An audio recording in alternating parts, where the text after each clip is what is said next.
habíamos hablado de este esquema, ¿no? Algunos ejemplos como la generación de monómeros nos lleva a diferentes producciones a la producción de diferentes familias de polímeros y copolímeros. Y entrando al tema propiamente dicho, habíamos empezado hablando de este primer caso, ¿no? Una serie, digamos, más que problemas, decía yo, de situaciones que se presentan normalmente en los reactores de polimerización, ¿no? Problemas que ya los conocíamos, como por ejemplo que son exotérmicas en su mayoría, que el efecto gel, ¿no? Etcétera, pero que ahora como en reactores en planta se vuelven problemas o situaciones que pueden ser peligrosas, ¿no? Ya esto hemos hablado ayer, lo mismo el tema de la agitación, ¿no? Con todas sus características, ¿no? La agitación, por un lado, el efecto Weissenberg, que se prevé poniendo los deflectores, ¿no? Que son las placas acá, que se instalan placas en el borde, en la cara interna del reactor, ¿no? En número par tienen que ser, ¿no? Normalmente, y eso impide cualquier efecto neto de fuerzas que puede haber. En este caso, que son las fuerzas normales que pugnan hacia el medio, ¿no? Eso se corta y se evita. Y por otro lado, el diseño propiamente del reactor en toda su forma, ¿no? Bien, todo eso vimos ayer, y de nuevo continuando en el siguiente punto era ya definiendo o presentando las técnicas de polimerización. Habíamos dicho que son 4 grupos, ¿no? Una sola que no usa solvente, que es en bloque o masa, y las otras que usan solvente. Pero de las otras 3, una usa solvente diferente al agua, técnica en solución, y las otras 2 usan en agua. Y las 2 que usan en agua se diferencian, ¿por qué? Porque en la suspensión o dispersión yo voy a ingresar gotas del monómero que las voy a mantener en forma de gotas, para que el monómero en forma de gotas polimerice y termine produciendo polímeros en forma de partículas esferoidales. Esa es la característica. En cambio, la emulsión, ¿no? Entran microgotas que se dispersan en la fase acuosa, polimerizan y están todas pegaditas juntas formando como una especie de capa homogénea. Y esa es la característica de la emulsión, a pesar de que la emulsión es una microsuspensión, una microdispersión, ¿no? El tamaño de partícula es la característica primera que los diferencia una suspensión de una emulsión. ¿Bien? Después dijimos, bueno, eso estaba acá, ¿no? Presentando el concepto básico, ¿no? Como cada una tiene sus particularidades y sus características, ¿no? Que eso es lo que estamos empezando a ver recién. Y decíamos que para saber qué monómero se va a polimerizar, por qué técnica, nosotros lo que tenemos que conocer es este enlace que hay acá, ¿no? La clave es saber qué mecanismo de polimerización es el que sigue el monómero. Entonces, esta información es la que hay que tener previamente, ¿no? Aquí había una tablita, resumen de unos cuantos casos, donde me indican para polimerizar estos monómeros qué mecanismo cinético tienen, y por lo tanto, según este mecanismo cinético, acá está la sugerencia, ¿no? Radicales libres se usan todas las tecnologías. Las iónicas y iónicas complejas solamente las que o no usen solvente, o si usan solvente que no sea agua, o sea solución. ¿Ven? Y las policondensaciones que pueden trabajar con o sin solvente, y puede ser cualquier solvente. Entonces, puede haber en masa, hay casos, o puede haber con solvente agua, y también hay casos que pueden ser diferente al agua. La policondensación no tiene ningún problema, ¿ya? Pero como si se trata de escoger un solvente, pues escogemos el agua que es más barato, ¿no? Bueno, entonces, ese es el panorama global, ¿no? Pero ahora entramos al estudio particular ya de cada uno de ellos. Entonces, ayer habíamos visto, ¿no? Aquí había algunos ejemplos, ¿no? Como para lograr estos polímeros, estas son las tecnologías más utilizadas, ¿no? Y habíamos visto el primer caso, que era la polimerización en masa, en bloque. Entonces, aquí solamente están, ¿quiénes? El monómero con su iniciador, y puede ser, como digo, o cualquier aditivo que se requiera, no lo pongo ahí porque no es obligatorio, ¿no? Pero puede haber. Entonces, y el polímero que se va formando en el tiempo, ¿no? Durante la reacción. No hay más, ¿eh? Las características, ¿no? Decíamos que el polímero tiene que ser soluble en el monómero mientras está ocurriendo la polimerización, lógicamente. Aunque eso va a llegar hasta un punto final, ¿no? Donde se va a parar la polimerización, vamos a llegar a un grado de conversión determinado, ¿no? Y con un peso molecular de polímero, ¿no? La velocidad es difícil de controlar porque no hay solvente, ¿no? El control es más estricto, acá es más complicado. La remoción, la eliminación del calor es más fastidiosa porque está impedida. ¿Por qué? Por la alta viscosidad del medio que aparece cuando el polímero se va formando, y la baja conductividad calorífica que se presenta también cuando el polímero se va formando. Entonces, estos dos elementos o parámetros, la alta viscosidad y la baja conductividad, agudizan el problema de la eliminación de calor. Y a su vez, esos son la causa por la cual el control de la velocidad de la reacción no es fácil. ¿Ven? Bien, finalmente, como no hay solvente y no hay manera de cómo eliminar los restos no reaccionados de monómero, que saldrían con la fase líquida, si es que tuviera, aquí no hay, entonces los restos de monómero quedan atrapados dentro del monómero, dentro del polímero normalmente, ¿no? Sin reaccionar. Eso se pueden eliminar parcialmente más adelante. ¿Ven? Entonces, por eso es que la conversión no es fácil. Ya se puede lograr grandes conversiones, pero no es fácil. ¿Por qué? Porque no hay cómo manipular a esas trazas de monómero que quedan sin reaccionar, pues están atrapadas dentro del polímero. Entonces no se puede seguir avanzando en la conversión, porque estas cantidades de monómeros sin reaccionar están ahí, pues, y, digamos, rodeadas del polímero y no hay cómo activarlas para que polimerice. Y así es, se encontró probablemente que estos restos de monómero son pocas cantidades, porque aquí la conversión normalmente puede ser muy alta en la polimerización en bloque. ¿Ya? Dos tipos, en reposo y con agitación, y esos son los ejemplos que vimos. Esta tablita también ya la comentamos ayer, que es un poco más de lo mismo, con alguna explicación más en algún punto, ¿no?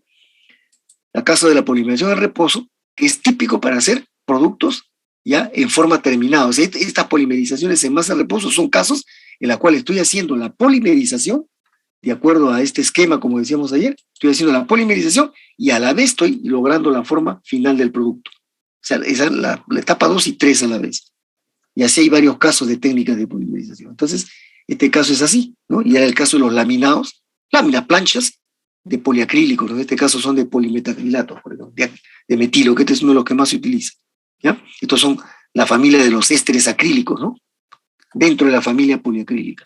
Entonces, ven, como decíamos, el reactor es el molde que tiene divisiones donde va a entrar el reactante y se va a formar la lámina en cada división, ¿no? La división tiene un espesor más o menos del grosor de la lámina que se quiere, ¿no? Entonces el reactor se sella, entra al horno, acá se le da la temperatura, se desata la polimerización.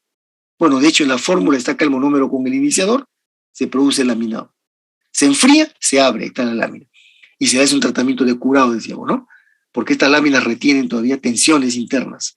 Entonces, ese curado, muy común en los plásticos de tipo laminado y otras formas también, pero también en metales y vidrios, es para darle mayor estabilidad estructural a esto, porque al eliminar las tensiones, esto queda más estabilizado.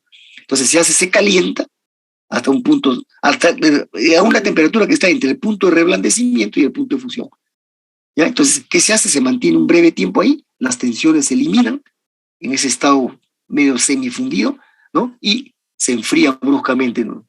Por ejemplo, estas láminas calientes, que una vez que se han eliminado las tensiones, para que se meten a una poza de agua fría y se endurecen nuevamente ya estabilizadas. Y así son como se usan. Este es el producto final, ¿eh? Entonces hemos polimerizado y tenemos el producto final. Y estas planchas tienen múltiples usos, ¿no? Para carpintería, pues plástica, ¿no? Para hacer mesas, tableros, adornos, mueblería en general, y también para las puertas de la ducha, pues como hay mucha gente que ha visto que las duchas tienen esa puerta de plástico. Y en el molde, puede, digamos, las divisiones, que son planchas, ¿no? Separaciones físicas que hay acá, en el área lateral de las divisiones puede haber impresiones, de tal manera que la plancha sale acá con impresiones, puede salir con altos y bajos relieves también acá, con decoraciones, y puede salir coloreada también, o sea, múltiples cosas. Este proceso, que es muy antiguo, tiene 5 o 6 décadas por lo menos, este proceso se sigue haciendo masivamente en el mundo, porque es un proceso sencillo, no es caro, fácil de controlar, ¿no? Y produce, pues, productos terminados. Y así como se hace laminados, ¿ya? Láminas planas, según como sea el molde, se puede hacer formas circulares también. Una amplia variedad de productos, así que le dicen de formas definidas, ¿no? Esta es una metodología. Y la otra, con agitación, que es el reactor típico con su sistema de agitación, pues. Este es el caso de este reactor, por ejemplo, un ejemplo típico de este proceso es una poliamida 6,6. Es una de las maneras de hacer poliamidas, ¿ya? Pero las poliamidas que son de condensación se pueden hacer también en emulsión y en suspensión, ¿ven? Sobre todo en emulsión. Pero esta es una manera de hacer resinas así de poliamida, así en bruto. Tiene el agitador tipo helicoide, como comentamos ayer, ¿no? Y un sistema de agitación, pero muy fuerte, muy potente, ¿no? Miren el diámetro del eje del agitador respecto al diámetro del tanque. Y esto es normalmente de acero, ¿no? Y aquí no hay solvente, porque es en bloque. Entonces aquí este helicoide, este agitador helicoide tiene que remover una masa altamente viscosa, ¿no? Entonces aquí se logran pesos moleculares elevados también, ¿ya? Entonces ese es el caso de polimerización en masa con agitación. ¿Ven? Ahí nos quedamos y entramos al caso segundo, ¿no? La polimerización en solución. ¿Ven? Aquí lo único que tenemos que agregar es que va a haber un solvente, que no va a ser agua, hemos dicho, ¿no? Entonces la principal ventaja del disolvente es que va a amortiguar el calor de la polimerización. Sirve para recibir el impacto de la exotermicidad de la reacción. Entonces, ese calor fuerte que sale se diluye en la masa solvente, y por lo tanto aquí la primera diferencia que tenemos con el caso anterior es que el control de la temperatura es mucho más sencillo. No sencillo, es más fácil acá. ¿Ven? Más sencillo. ¿Por qué? Porque el solvente nos protege, pues. Eso por un lado. Por otro lado, si tuviéramos el caso del efecto gel, que podría ocurrir, que ya saben que es la autoaceleración, la velocidad puede dispararse y sube violentamente y el peso aumenta violento, y hay una liberación de calor violenta a su vez, aparte de que el estado físico cambia de sólido, pasa a gelatinoso y de ahí pasa a sólido rápido. En este caso es muy leve. ¿Por qué? Porque el solvente va a servir para frenar esa autoaceleración. Así la velocidad quiere dispararse, así aumente, el fluido la diluye, ¿ven? La frena, la ralentiza, como se dice, ¿no? La amortigua. O sea, es una gran ventaja. Pero ¿qué problema tiene esto? Pues la presencia de solvente, que hay que recuperarlo, y esto es un costo adicional, pues, aparte del tema ambiental, ¿no? ¿Se dan cuenta? Entonces, una cosa con otra. ¿Ya? Siempre se va a partir del hecho de que el monómero en el solvente están disueltos. O sea, yo escojo un solvente para que disuelva el monómero. No voy a escoger cualquier otro, sino uno que disuelva. Sin embargo, con esto se juega, porque yo puedo trabajar con solventes que disuelvan parcialmente al monómero. Entonces puedo tener la solución del monómero en el solvente y porciones de monómero no disueltas. O sea, una fase heterogénea dentro del reactor. Por lo menos 2 fases. Pero normalmente se piensa que yo escojo el monómero con su solvente para que se forme una sola fase, miscible, una solución. Y van a darse diferentes situaciones, 4 casos distintos, que lo vamos a ver con ejemplos particulares así. Miren, siempre el monómero con el solvente son una fase, solubles. Entonces ahora puede ocurrir que empiece la polimerización y no se olvide que el monómero con el solvente puede estar acá, está con el iniciador siempre. Eso a veces no lo mencionamos, pero se entiende que está el iniciador ahí. Inclusive pueden haber aditivos para ayudar a la polimerización. ¿Ya? Eso, ahí está, tácitamente entendidos. Entonces, ese sistema reactante inicial empieza, ¿no? Se desata, comienza la reacción, ¿ya? Y en este caso tenemos, por ejemplo, un primer caso, que el iniciador sea soluble. El iniciador soluble en el sistema monómero solvente. O sea, hasta el momento toda una sola fase. Y el polímero que se forma, también soluble. O sea, todo es soluble. Este es un primer caso. Segundo caso, la fase monómero solvente y el iniciador insoluble. Este puede ser, por ejemplo, tipo lecho, ¿no? El iniciador es insoluble, ¿ya? Pero el polímero formado es soluble. Entonces, al final, cada uno va planteando problemas distintos al momento de separar el polímero del monómero y el polímero del solvente inicial. Al final, cuando termina la polimerización, debido a estas características, las separaciones finales son diferentes, ¿ya? El segundo caso, entonces, iniciador insoluble, polímero soluble, ¿ya? Tercer caso, la fase monómero solvente, ahora el iniciador insoluble también, pero el polímero también insoluble. ¿Ven? Y el cuarto caso, en la fase monómero solvente, el iniciador soluble, ojo, el iniciador soluble y el producto formado insoluble, ¿no? Esos son los 4 casos. Y lo vamos a analizar así. Hay muchísimas polimerizaciones. Entonces, miran, cientos, no sé, de repente me quedo corto, ¿no? Miles de repente de polimerizaciones que caen en estos casos. Muchísimas, muchísimas. De las diferentes familias de polímeros. Pero lo vamos para explicarlo un poco, ¿no? Aunque acá está dicho, en realidad, el esquema teórico es este. Aquí está acá. Vamos a verlo con casos particulares. Los 3 primeros casos lo vamos a ver con una misma polimerización, que es el caso del polietileno. ¿Ya? Y de paso vamos a comentar algo del polietileno, de ese polímero importantísimo en el mundo, ¿no? Que se fabrica en grandes cantidades. Bien, entonces miren, el primero, en la fase soluble, el iniciador y el polímero soluble. Este es el caso. ¿Ya? Tenemos un reactor, el reactor es tubular. El reactor es este tubo así helicoidal. Este es el reactor. Y está dentro de un tanque donde lo vamos a utilizar para simplemente dar la temperatura. Aquí va a haber un fluido a una cierta temperatura que va a calentar pues, al reactor y eso es lo que va a generar la temperatura de reacción. ¿Ya? Pero el reactor es este. Entonces, miren quiénes entran acá. Ahora, este proceso, les quiero decir que así como lo ven, ya ha sido mejorado. Esto es de hace un tiempo atrás. Todos estos esquemas ya, pues, seguramente ya tienen versiones más modernas, ¿no? Entonces, miren quién entra. El etileno. ¿Ya? El etileno es un gas. Ya entra acá y se mezcla con el oxígeno. Este es el catalizador. ¿Ya? Entonces ingresan, miren, a 2000 atmósferas. este proceso antiguo era a altísima presión, 2000 atmósferas. Entonces ese proceso se llamaba proceso de polimerización para obtención de polietileno, el proceso de alta presión, le decían así, porque era bien alta la alta presión. Entonces ingresaba acá al reactor, iba ingresando, y una vez que te alcanzaba la temperatura, se desataba la polimerización, ¿no? Y logramos el polietileno, y por supuesto que iba a haber, ¿no?, fracciones de etileno sin reaccionar, porque la conversión nunca es del 100%. Estamos en el primer caso que nos decían que el iniciador es soluble y el polímero es soluble. Entonces, salen los dos acá, el iniciador soluble y el polímero, entonces con un equipo de separación, ¿no? Por un lado, por una diferencia de presión nomás, el monómero no reaccionado, el etileno, se separa. ¿Se encuentra? ¿Y eso a dónde va? A retroalimentar el proceso. O sea, las trazas de etileno no hay problema. El problema es el iniciador con el polímero que hace en fase líquida. Entonces aquí puede haber operaciones de separación, ¿no? Y a veces, le digo también, cuando las trazas de iniciador son pequeñas, las dejan ahí también dentro del polímero. Y esa es una característica también que ocurre muchas veces en los polímeros y que son motivos, ¿no?, de decir que son causas de contaminación, porque el polímero, como es lógico, sale del reactor de polimerización, ¿no?, y puede contener, como hemos visto en la polimerización de masa, puede contener los restos del monómero que no reaccionaron. En polimerización en bloque quedan retenidos dentro del polímero. Pero aquí, por ejemplo, ¿qué vamos a tener? El polímero líquido que ha salido de fase líquida, ¿no?, y que está reteniendo las trazas de iniciador. Aquí sí no va a haber monómero, porque el monómero, como era gas, se separa. Pero el iniciador, que era también soluble, está mezclado con el polímero. Entonces, si yo enfrío, se solidifica y va a quedar el iniciador retenido en el polímero. O si hago una separación, que le va a hacer un costo adicional, retiro el iniciador y me queda el polímero puro. ¿Ven?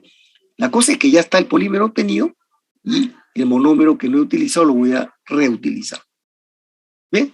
Y si no hiciera esa separación final acá, simplemente el polímero va a contener dentro de esa estructura a trazas de iniciador. ¿Ven? Eso es.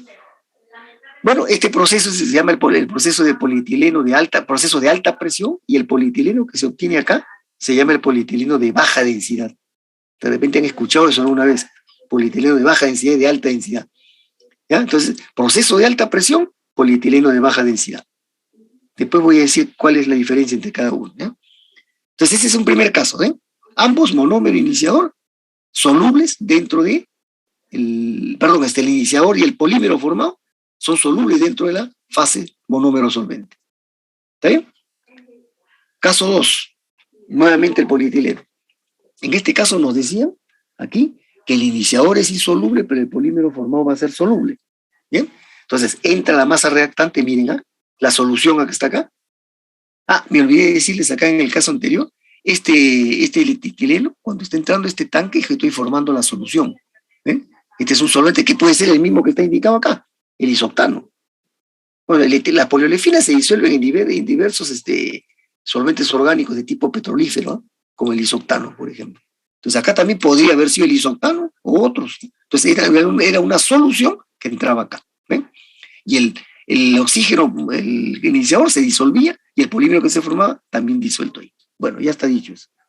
Aquí nuevamente está la solución del monómero, ingresa, el iniciador es insoluble, en este caso es un lecho, ¿no? El producto puede ser un granulado, de diferentes formas. La cosa es que lecho le dicen, pues ya como, bueno, ustedes no han llevado cinética, seguro.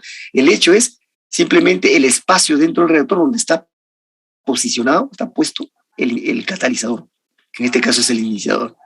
¿Ya? Entonces, muchas veces el lecho es todo, casi todo el reactor, entonces quiere decir que el reactante ingresa y atraviesa todo el medio catalítico, todo el lecho catalítico, y va reaccionando, pues.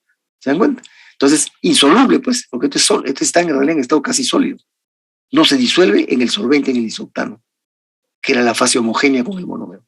Se va formando, listo. Y el polímero que se va formando está acá, ese sí está disuelto. ¿Ven? Pero ¿qué voy a tener yo acá? Nuevamente, ¿qué cosa es lo que va a salir? El polímero, ¿no?, que supuestamente estaba en fase líquida, con los restos del monómero, ¿no?, que no han reaccionado. Y los del iniciador ya no hay problema, porque ese es el hecho sólido, ese no ha intervenido, no se ha mezclado con el polímero. Entonces sale el polímero, el monómero no reaccionado, que es el etileno gaseoso, por diferencia de presión se separa, y se recicla. Y aquí queda el polímero puro. Enfriado todo, sólido, el polietileno. ¿Ya? Este reactor, por esa característica, se llama dentro de la clasificación que hay en la catálisis de la cinética, en general, estos se llaman reactores de lecho. Y cuando esto es fijo así, le dicen lecho catalítico, ¿ya? Porque está quieto ahí, puede estar retenido en un espacio del reactor, ¿ya? No necesariamente es todo, como le digo, puede ser una parte nomás del volumen del reactor. Está ahí como contenido entre dos soportes, ¿no? También hay otros lechos que se llaman lechos fluidizados. Este lecho está en movimiento, ¿no? Está contenido, pero se está moviendo. Está fluyendo, entra el reactante y está fluyendo con el reactante, pero claro, no sale. Hay casos en que puede salir, pero en este lecho fluidizado normalmente está acá, pero está en movimiento. ¿Se dan cuenta? Bueno, este es el lecho catalítico.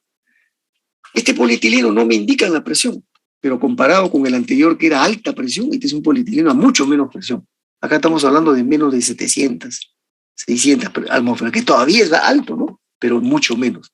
Entonces este proceso le dicen proceso de mediana presión, y el polietileno obtenido le dicen el polietileno de densidad media. ¿Okay? Entonces proceso de presión mediana o mediana presión y polietileno de densidad media. ¿Ya? Bien. Ahí están dos casos, ¿no? Siguiendo lo que dice esta tablita. ¿Ah? Primero fueron los dos solubles, el iniciador y el polímero, ahora solo el iniciador es insoluble y el polímero soluble. Ahora, el siguiente caso, este es un caso interesante, los dos son insolubles, tanto el iniciador como el polímero formado. Veamos, ahí está. Este es el caso de la polimerización Ziegler-Natta, ¿eh? Para el polietileno. Este es, por ejemplo, el polietileno de altamente lineal, ¿no? Y bastante cristalino, muy homogéneo en estructura, ¿eh? Con los catalizadores Ziegler-Natta. Entonces, miren, ¿cómo entra acá? Nuevamente, la fase monómero solvente en el isoctano. Esta es la solución del polímero. Entra al reactor, el iniciador es insoluble. Bueno, acá no se distingue, ¿no? Pero hay partículas del que son como un lecho, ¿no? Como un lecho, ¿se dan cuenta? Del iniciador, pero insoluble en la fase monómero solvente. Y el polímero que se va a formar también se va a formar en forma sólida, el polietileno. ¿Ven? Entonces, tanto el iniciador como el polímero formado son insolubles en la fase monómero solvente, tal como dice, repito, como dice acá esto, ¿no? Ambos, iniciador y polímero, insolubles. ¿Está bien? Se forman, entonces miren qué es lo que tengo. Acá, lógicamente, va a haber fracciones de etileno que no reaccionan. Entonces, una vez que yo hago la separación acá, por diferencia de presión, el etileno gaseoso se va fácilmente y recicla, ¿no? ¿Y qué cosa tengo acá? Tengo la mezcla de dos sólidos, el polímero y el iniciador. Pero salen, pues, están aquí mojados, digamos, ¿no? Esto va a pasar a un enfriamiento, a una torre de enfriamiento, y a veces, dependiendo quién es el monómero y el polímero y quién es el iniciador, se separan con el enfriamiento. O simplemente, acá hay una operación física que por diferencia de densidades es fácil separarlos. El hecho es que aquí tengo el polímero, una vez enfriado, sólido, y el iniciador, ¿de acuerdo? Que una vez enfriado, puede ser líquido, normalmente es líquido. Los Ziegler-Natta son muchos, son pastosos, suspensiones o líquidos. Y otros son sólidos, claro, ¿no? Entonces, de lo que fuera, la cosa es que aquí separo el polímero y el Ziegler-Natta. Y el Ziegler-Natta, por sus características que tiene, contaminantes, y por el costo, pasa a un proceso de recuperación acá. O simplemente, ¿no? Lo recupero, lo reutilizo, y el líquido que puede haber arrastrado acá, que ¿quién es este líquido que salió acá mezclado con todos, ¿no? Antes de cuando se separa el etileno y cuando vienen el iniciador y el polímero sólido vienen acá, esto viene arrastrando líquido. ¿Quién es ese líquido? El solvente, pues, el isoctano. Entonces ese isoctano también viene y se recicla. Eso no indica que va directo, ¿eh? Puede ser que ese isoctano esté un poco sucio, hay que purificarlo, aquí puede haber operaciones. Ya ese es el proceso químico, ¿no? Así como acá hablo de separación de dos sólidos, ¿no? El polímero y el iniciador. Esta parte final ya puede ser mucho más extensa, porque son las operaciones de separación ya, de transferencia y masa, ¿no? Bien, entonces este proceso, comparativamente a 2000 atmósferas, a menos de 700, está normalmente en el orden de los menos de 200, de entre 200 y 150 atmósferas. A le dicen el proceso de baja presión, a pesar de que 150 atmósferas no es muy bajo, ¿no? Pero de todas maneras no es una presión extremadamente alta, ¿no? Proceso de baja presión, y el polietileno se llama el polietileno de alta densidad. ¿Ven? Entonces, miren, recapitulando, el primer caso, ¿no? Que cumple, siguiendo esto, no se olviden, estoy siguiendo los casos de la tabla. Este primer caso es el polietileno de alta, el proceso de alta presión, polietileno de baja densidad. El segundo, caso 2, es el polietileno de presión, de mediana presión, polietileno de densidad media. Y este de acá, el Ziegler-Natta, es el polietileno, ¿no? Del proceso de baja presión y de alta densidad del polietileno. Ese mismo detalle que sea de alta densidad, el de mayor densidad de todos, eso me indica que es el más cristalino, porque hemos hablado que las zonas cristalinas son más densas. Entonces, si es de más densidad, porque es el más cristalino y es el que se obtiene en la Ziegler-Natta. Ahora, ¿cuáles son esas diferencias en densidades? De paso comentamos el polietileno, porque esto es bien común, que se choquen acá en la industria, incluso en el país, porque se compra grandes cantidades de resinas de polietileno para hacer bolsa, por ejemplo, ¿no? En gran cantidad. Entonces, un dato técnico que tienen que conocer ustedes es justamente qué tipo de polietileno es, ¿no? El de baja densidad está normalmente entre 0,85 a 0,91. Los polímeros, hemos dicho, fluctúan entre 0,85 hasta 1,20, 1,25. Este polietileno está sobre 0,85, pero por debajo de 0,91, aproximadamente, ¿no? En un rango. Ese es el que se llama polietileno de baja densidad. El de mediana está entre 0,91 y 0,93 normalmente.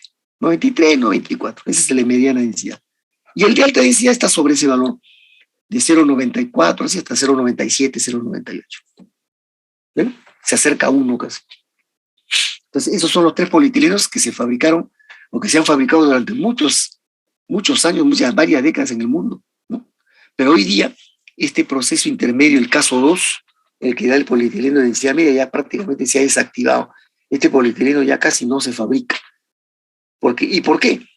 Porque se ha logrado perfeccionar tanto la técnica del de baja densidad como el de alta densidad, y con esos 2 casos, más que suficiente para fabricar los polietilenos con las características que se necesitan normalmente en las aplicaciones. Ya no es necesario estar haciendo este de media densidad. Y este ya en realidad, si ustedes averiguan un poco, ya casi no se produce. Ya casi ni se habla ya del polietileno de mediana densidad. ¿Ya? Ahí está, como proceso es el caso 2. ¿Ya? El último caso faltaba era cuando tenemos en la fase homogénea monómero solvente, tenemos el iniciador soluble y el polímero formado insoluble. Miren, este es un caso de una policondensación. Y es un proceso también antiguo que se sigue haciendo, pero cada vez está siendo dejado de a pocos, ¿ya? Porque es un proceso medio, digamos, no es continuo, es un proceso semicontinuo nomás, y no puede competir contra otros procesos de polimerización que son más continuos y son más económicos, pues, y más productivos además, porque son continuos. Entonces, miren, este es el caso de una poliamida. Ahí ven abajo justamente quién es. La poliamida, miren, 6,10. Pero el método funciona para policondensaciones en general que cumplan ese requisito, en que el iniciador es soluble y el polímero formado es insoluble. ¿Ya? Entonces, miren cómo es la cosa. La poliamida, ustedes saben, se forma por diaminas y diácidos. Aquí tenemos la diamina de 6, la hexametileniamina, ¿no? La misma de la 6,6, pero acá va a ser para la 6,10, entonces quiere decir que está con el diácido de 10. Ese vendría a ser el decanodioico. Su nombre yupa, que es decanodioico, pero se llama el ácido sebazoico, se llama así. El ácido, así como el ácido de 6 carbonos se llama el ácido adípico, el hexanodioico se llama el adípico, el de 10, el decanodioico, se llama el sebazoico. Esos son los nombres que le han puesto en la industria, pues, de grasas y aceites, ¿no? A los diácidos, ¿no? Pero aquí lo estamos usando no como el diácido original, sino como un cloruro sustituido. Está como cloruro del diácido, ¿ven? Y miren, acá están los grupos etilénicos 8, 9 y 10. Ahí está el diácido de 10. Cloruro de sebacoilo, le dicen. Entonces se reacciona, ¿no? El grupo ácido sustituido reacciona con el amino, sale el cloro, sale el hidrógeno, se forma HCl y se va a formar el puente NHCO, el puente amida, ¿ven? Entonces esta es la poliamida, ¿ven? La poliamida 6,10. Entonces miren cómo es la cosa, bien interesante este método. Estos antes se hacían como una práctica en el laboratorio de química orgánica 2, ustedes hacían este experimento, pero lo han cambiado porque era muy costoso, parece el ácido, y la diamina también era un poco escasa, ¿no?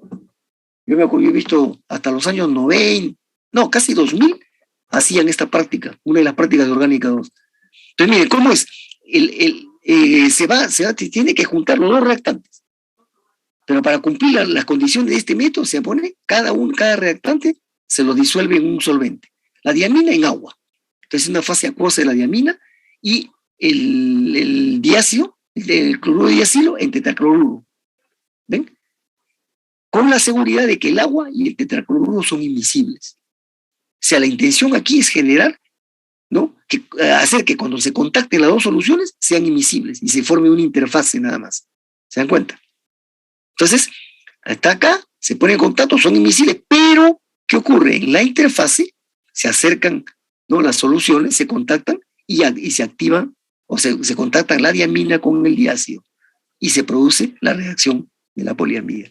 Y se forma acá como una película. ¿Ven? Entonces, fíjense, el iniciador está repartido por acá. Del iniciador no me han dicho nada, pero se entiende que el iniciador está acá. Todo, dice, como el caso 4 es iniciador soluble, ¿se dan cuenta? Quiere decir, pero en este caso, ¿qué fases tenemos? Monómero solamente tenemos dos fases distintas, la diamina y que quiere decir que el iniciador está disuelto en los dos lados, está repartido por acá, ¿ya? No lo vemos, pero se produce el contacto y se forma el polímero, que se forma acá como una película insoluble, tanto en la diamina, en la solución de diamina, como en la solución del diácido. Entonces, ¿qué se hace? Se jala, se saca por acá, cuando se forma como una película, un polímero bien viscoso, gelatinoso, bien espeso, se saca, como una especie de ganchito y empieza a salir como un hilo acá y va siendo enrollado.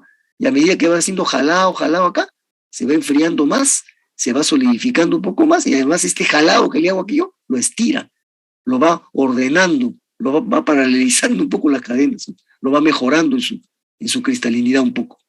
No es mucho, pero mejora de todas maneras. Saco acá, entonces ¡fum! Se sale todito. Y una vez que sacado todo, ¿qué ocurre? Se vuelven a contactar las dos fases y se forma otra cantidad. Lo sigo sacando, se vuelve a formar. Lo sigo sacando, se vuelve. Entonces así estamos en ese plan. Se forma y lo retiro para que siga la reacción hasta un cierto grado, pues, ¿no? Esto tiene un tope, pues, de conversión. Y se formó el polímero poliamida. Ahí está acá arriba. ¿Eh? Por esa forma en que ha ocurrido, se ha cumplido lo que dice. Iniciador soluble en las fases y el polímero formado insoluble.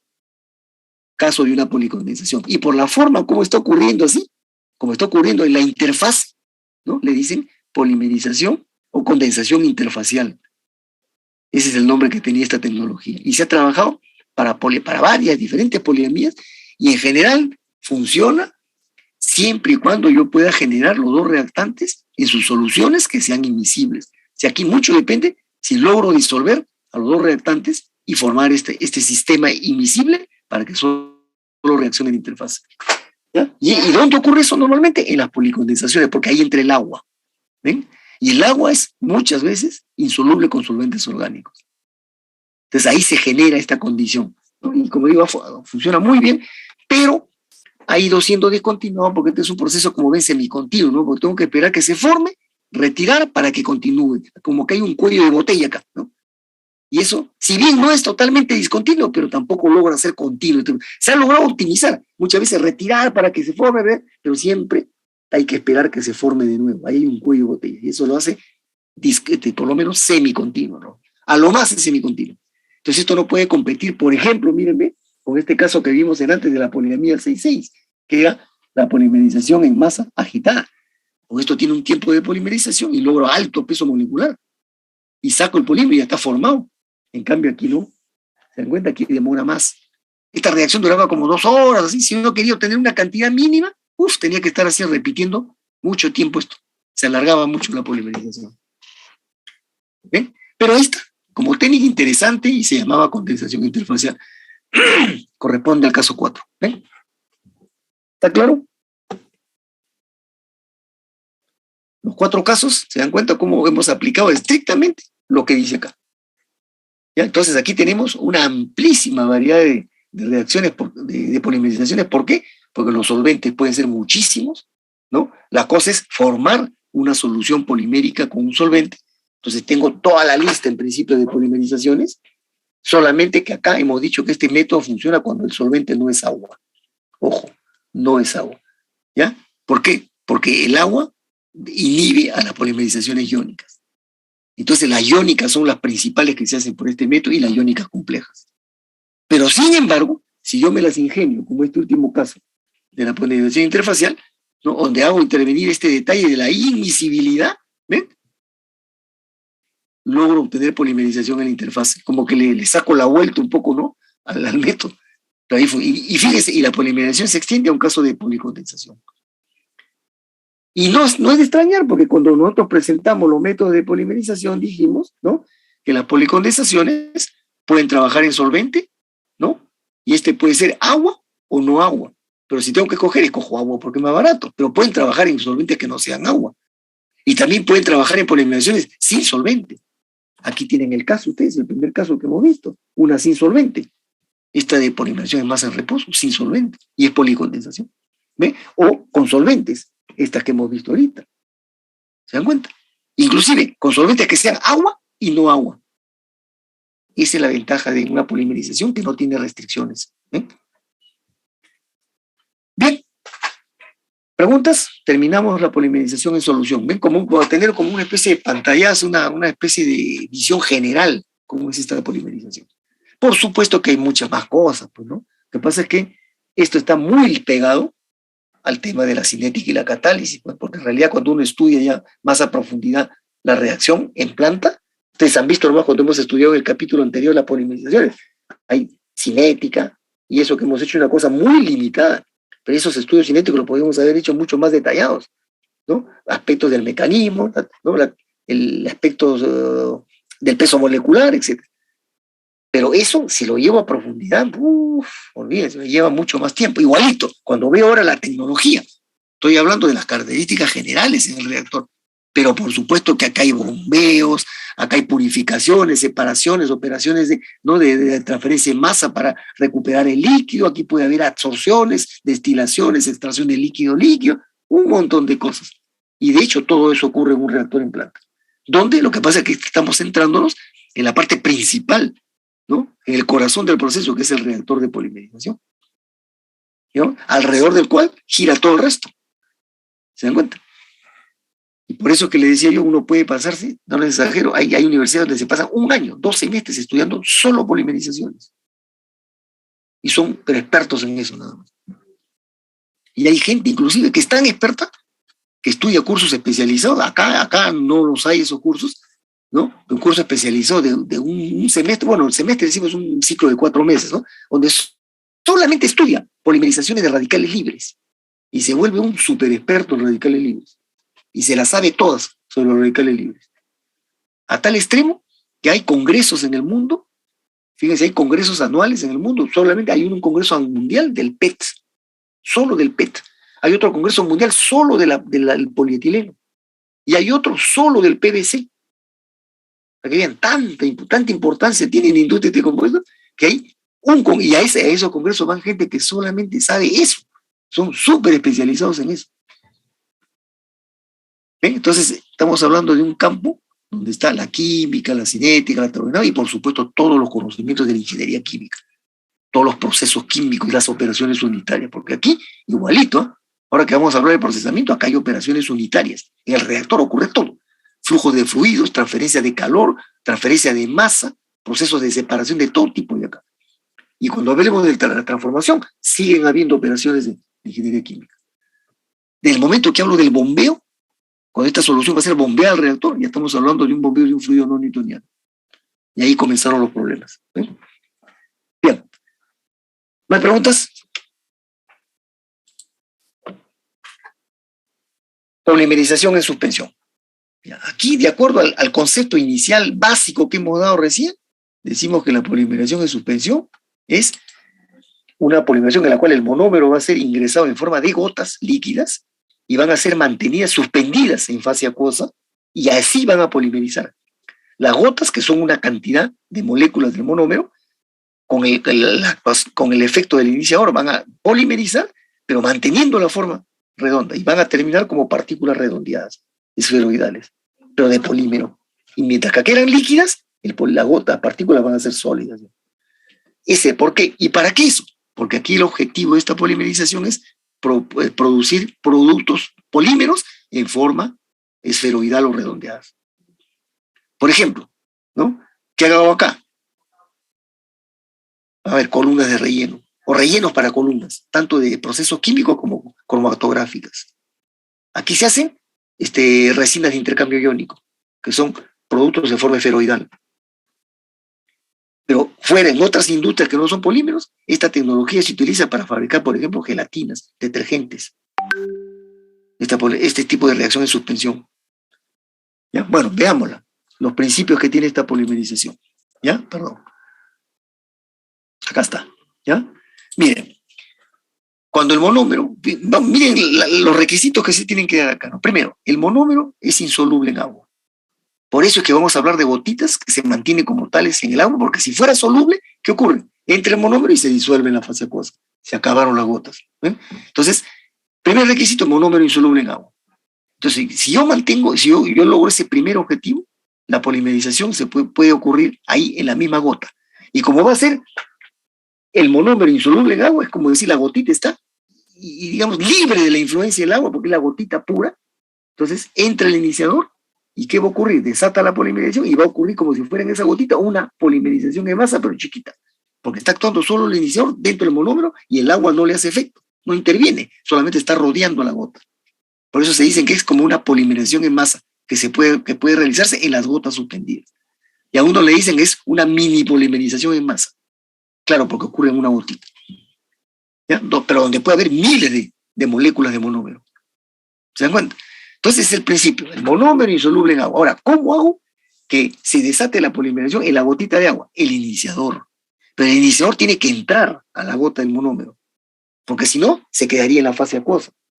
Entonces, para que entre en el monómero, el iniciador tiene que ser soluble en el monómero y no soluble en agua. ¿Ven? Sobre todo soluble en el monómero, este es el requisito. Entonces, si yo por un lado sé que el monómero es insoluble en agua y se mantiene en formas así, de gotitas, y encima el iniciador entra y se disuelve, desata la polimerización en masa dentro de la gota. ¿Ven? Estas dos primeras condiciones ya me producen el aspecto básico de la polimerización en gotas. Ahora, ¿qué más falta acá? Que la gota se mantenga como tal mientras el iniciador está actuando, está polimerizando a las moléculas de monómero dentro de la gota y se van transformando en cadenas de polímero. Pero no va a haber una gota, va a haber muchas gotas. Entonces yo tengo que impedir que esas gotas se topen, se ven, porque si se junta una gota con otra, desaparece la gotita y se forma una gota más grande. Y si se empiezan a juntar muchas gotas chicas, se va a formar una gota cada vez más grande. Y voy perdiendo lo que buscaba. ¿Ven? Yo quiero mantener las gotitas. Entonces ahí van a entrar los aditivos. ¿Ya? Entonces, acá está todo el concepto de la polimerización. Monómero insoluble en agua, en forma de gotas, donde yo voy a desatar una polimerización en masa, dentro de las gotas. ¿Y cómo lo voy a hacer? Con el iniciador que va a ser soluble en el monómero y no va a quedar en la fase acuosa. Y el agua simplemente va a ser de papel de medio de transferencia de calor, porque esta polimerización es exotérmica, va a liberar calor. Entonces, ¿el calor a dónde va? A la fase acuosa. Y aquí no hay ningún problema de control de temperatura, porque la fase acuosa es grande, ¿no? La masa de agua es mucho más grande que las gotitas del monómero. Si hay miles de gotitas, no compiten con la masa acuosa que hay alrededor. Entonces, todo el calor se diluye en la masa. Esta es una polimerización relativamente, digamos, no digo sencilla, pero no es complicada esta polimerización. Bien, entonces así logro esto, ¿ya? Antes de continuar, que la viscosidad es... las gotas, ¿de qué tamaño son? De 10 a 1000 micrones. Un micrón es 10 a la menos 3 centímetros. O sea, estamos hablando de 1 centímetro. Puede ser hasta gotones de 1 centímetro de diámetro. Y 10 sería 1 centésimo, eso no lo voy a ver con el ojo, pues. Son gotitas chiquititas, ¿no? Pero ese es el rango de las partículas que van a tener aproximadamente las esferas del polímero final. Porque estas gotitas van a mantener más o menos su tamaño. Pueden crecer un poco, inclusive más, pero por ahí están en este rango. ¿Ya? Y eso yo lo voy a ver cuando ya el polímero se está formando y esas gotas líquidas se van transformando a partículas sólidas, ¿ya? Las voy a ver. Y van, además, como ya son sólidas, van a sonar porque chocan con las paredes del reactor o se chocan entre ellas a veces. Pero hay que evitar eso, ¿no? Para que no se rompa. Y suenan. Y esta polimerización hace bastante bulla esta polimerización. ¿Ya? Y gracias a eso, a esa forma, la velocidad de reacción puede ser muy alta. ¿Ven? Porque yo me concentro en la gota, el iniciador actúa directo en la gota y el agua simplemente me está ayudando a la liberación de calor. Y la viscosidad cambia muy poco acá. ¿Por qué? Porque las gotas entraron en fase líquida, las gotas se mantienen como gotas dentro de una gran masa acuosa, y así cambian a polímero, a fase sólida, la viscosidad prácticamente no se altera mayormente porque está dentro de una gran masa de agua. ¿Ven? La viscosidad se mantiene muy, casi constante, cambia ligeramente, sube la viscosidad. Y a esto le dicen pues un proceso de mini polimerización en masa, pero masiva. ¿Por qué masiva? Porque ocurre en cada gota. ¿Y cuántas gotas entran? Miles de gotas probablemente a la masa de agua. ¿Ven? Esa es la idea. Entonces aquí lo hemos visto gráficamente, ¿no? Esto es lo que le pasaría a una gotita. Entra a la fase, al reactor en la fase acuosa, ¿no? Ya sabemos que este es insoluble, que dice, ¿no? Monómero insoluble, el monómero insoluble en agua. Entonces entra la gota, está rodeada por el agua, ¿no? Entra el iniciador me dice, hemos dicho, soluble en el monómero, entonces entra el iniciador y entra, no se disuelve en el agua, se disuelve en el monómero y desata la polimerización acá. ¿Ven? Entonces empieza el encadenamiento, bueno, se desata, pues dependerá quién es el monómero. Si es de adición, abre el doble enlace, etcétera, ¿no? Si es de condensación, activa los grupos funcionales, etcétera. Y se va polimerizando. Y esto se va transformando de gotas líquidas de monómero a partículas semisólidas y hasta sólidas de polímero. Y puede crecer. Porque por más que uno trata de impedir, a veces no se puede evitar que algunas gotas se junten y formen una mayor. Lo que hay que evitar es que eso no ocurra masivamente. Tratar de que estén lo más separadas las gotas. Pero aún así ocurre. Por eso es que una gota inicial de monómero puede terminar en una partícula polimérica de un poco de tamaño mayor. Puede crecer un poco, ¿ya? Pero no mucho tampoco. Y eso es lo que estamos viendo acá abajo en el recuadro. ¿Ven? Muchas de estas gotas, cada una de ellas, todo esto es lo que está pasando dentro de una gota. Y esto es una partícula. Y este es el producto. Esto es lo que busco yo. Un polímero en forma esferoidal, partículas redondeadas, que no salen perfectas tampoco, ¿no? Pero tienen tendencia a ser medias esferoidales. ¿Ven? Y están girando. Entonces acá hay, acá está, digamos, la parte conceptual de la polimerización. ¿Está claro eso? ¿Cómo es que logro eso? ¿Se dan cuenta? Ingenioso, porque esto ha sido producto de investigación, ¿no? De laboratorio. Monómero insoluble, ¿no? Iniciador soluble en el monómero, y como consecuencia de eso, desata una polimerización en masa dentro de la gota.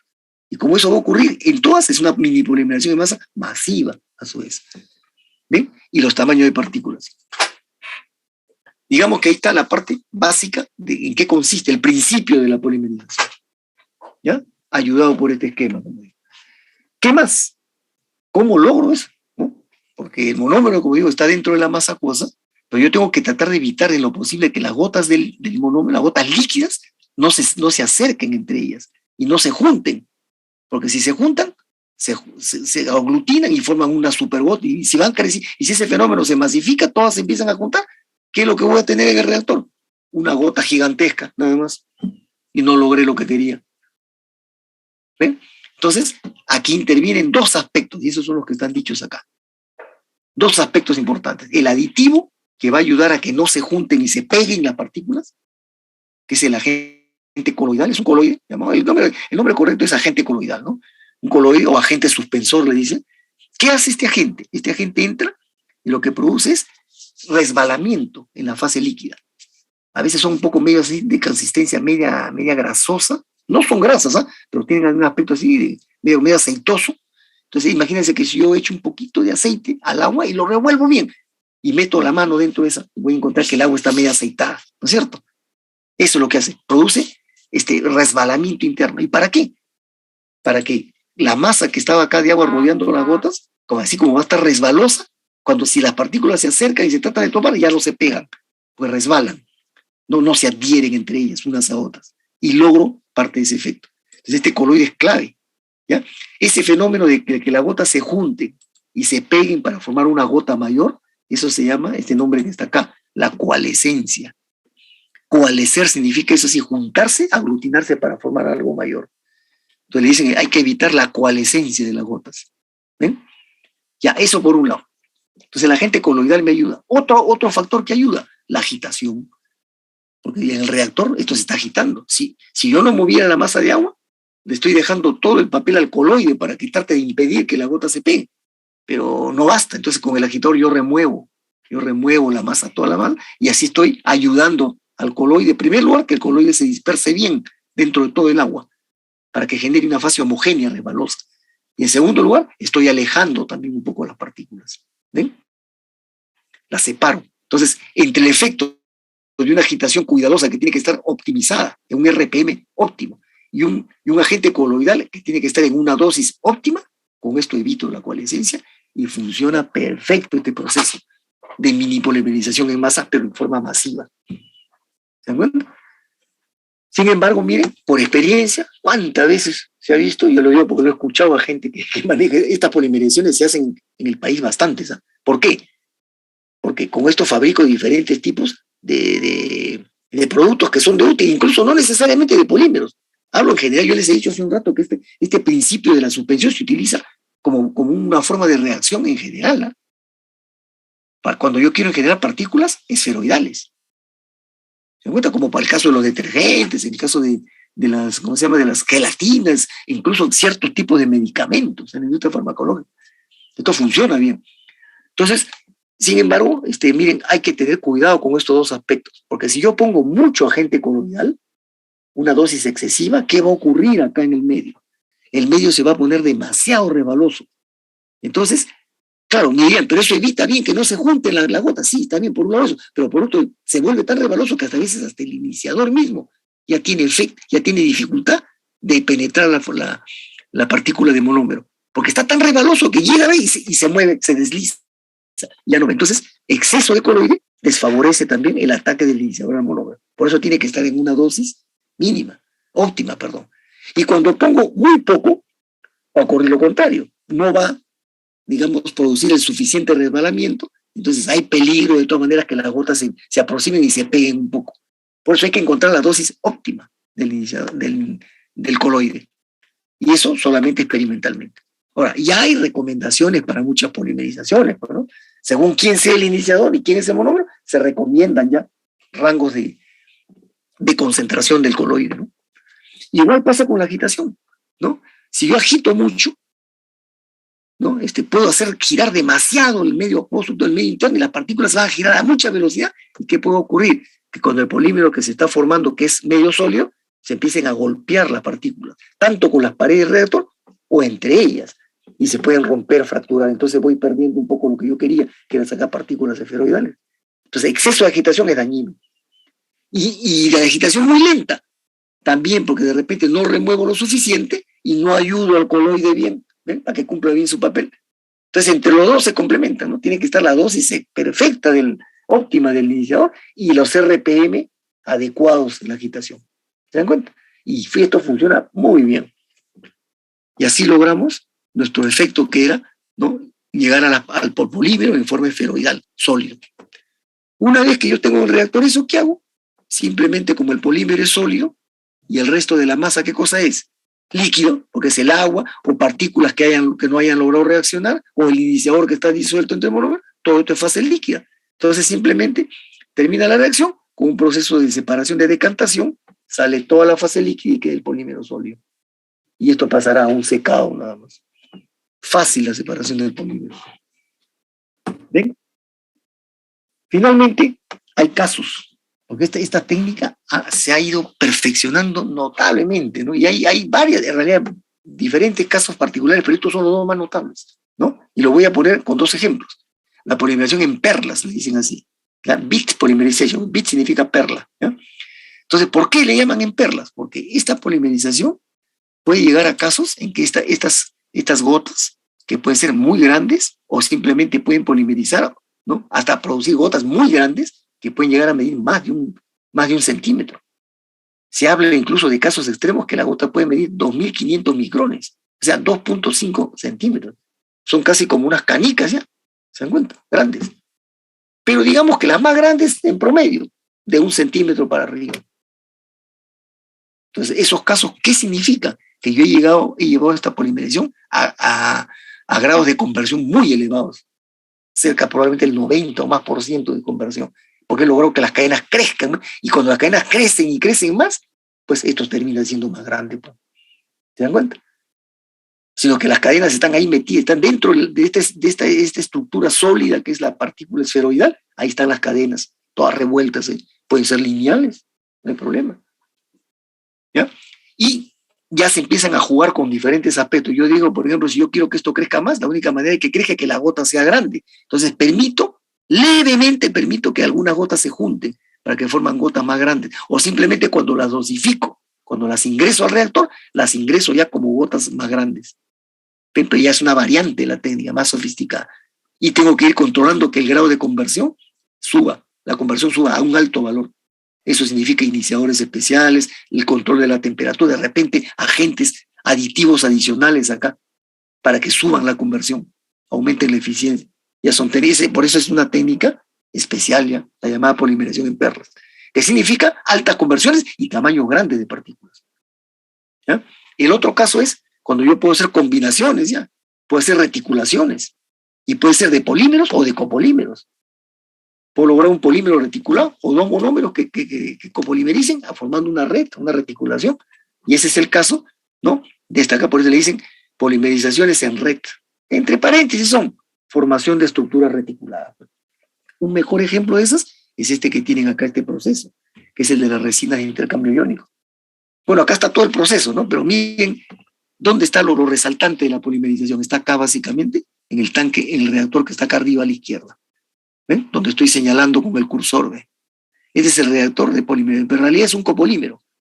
Las resinas de intercambio iónico son un producto base que es un copolímero sintético al cual le he insertado grupos iónicos, que pueden ser catiónicos, y son las resinas catiónicas, o pueden ser aniónicos, y son las resinas aniónicas. O puede tener de los dos, y hay resinas neutras también.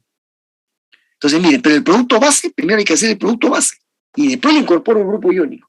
Entonces, el producto base es este, acá en este reactor, y es un copolímero, miren, es el estireno con el divinilbenceno. Este monómero es un monómero que tiene dos grupos funcionales que cuando se aperturan a la vez generan una funcionalidad de 4. Si ustedes revisan su PPT del capítulo de estructuras, ahí lo tienen a esta polimerización del divinilbenceno y forma el polímero que se llama polidivinilbenceno. Es una estructura altamente reticulada. Pero acá yo no lo estoy haciendo estoy copolimerizando el divinilbenceno con el estireno. Este tiene un doble enlace y este tiene 2. Entonces, cuando se aperture, como hay funcionalidad 2 y 4 en más de 2, esto es altamente reticulado. ¿Ya? Entonces, acá se hace el reactor de copolimerización. Se obtiene el producto base, el copolímero, estireno, divinilbenceno. Ven, una vez que está acá, bueno, acá está todo el proceso indicado, ¿no? Acá están estabilizadores, hay el peróxido de benzoilo, mira, esta es una polimerización de radicales, una copolimerización de radicales libres que está usando peróxidos de iniciador. ¿Ven? Acá un agitador tipo ancla, bueno, se forma el copolímero, ¿no? Se seca, se lava, se limpia, se lava, se seca, y aquí viene la división. O voy por esta ruta de arriba, o voy por esta ruta de abajo. Si voy por la ruta de arriba, aquí voy a hacer la incorporación del grupo catiónico. Le voy a hacer una sulfonación. Entonces le añado ácido sulfúrico, se produce la insulfonación. ¿Y qué ocurre? En el polímero, a las cadenas de polímero se incorporan grupos SO3. Y después ya, bueno, esto hay que neutralizarlo, porque como queda en medio A, se neutraliza, se seca, y ahí está la resina catiónica, que tiene los grupos SO3. Si voy por otra ruta, aquí tengo varias opciones, pero estamos poniendo el caso de la metilación. ¿Ya? Entonces, se mezcla con dos éteres, el éter dietílico y el cloro metílico, y se incorpora, acá, en la red se incorpora el grupo aniónico. Y ya el resto se lava, se seca, ¿no? Hay que también neutralizarlo porque sale con carácter alcalino acá. Y finalmente, después de todos los procesos de limpieza, resina aniónica. ¿Ven? Pero ambos han partido de este núcleo de acá, cuando recién había hecho el copolímero. Y ese es el caso que estábamos citando acá, de esa polimerización en suspensión, pero que es para hacer un proceso en red. Porque este copolímero es de estructura reticulada. Esto ya no tiene fusión, y lo que estamos haciendo es simplemente incorporarle químicamente, o sea, con enlazamiento covalente, o grupos catiónicos o grupos aniónicos. Y también hay el caso mixto, donde yo hago una mezcla de los dos procesos y saco la neutra, que tiene tanto grupos catiónicos como grupos aniónicos. ¿En qué se usan estas resinas? En tratamiento de fluentes. Porque ese grupo catiónico aniónico que tiene lo intercambian. Por eso se llaman resinas de intercambio iónico. Entonces viene un efluente con iones. Si viene con iones aniones, yo le pongo la catiónica.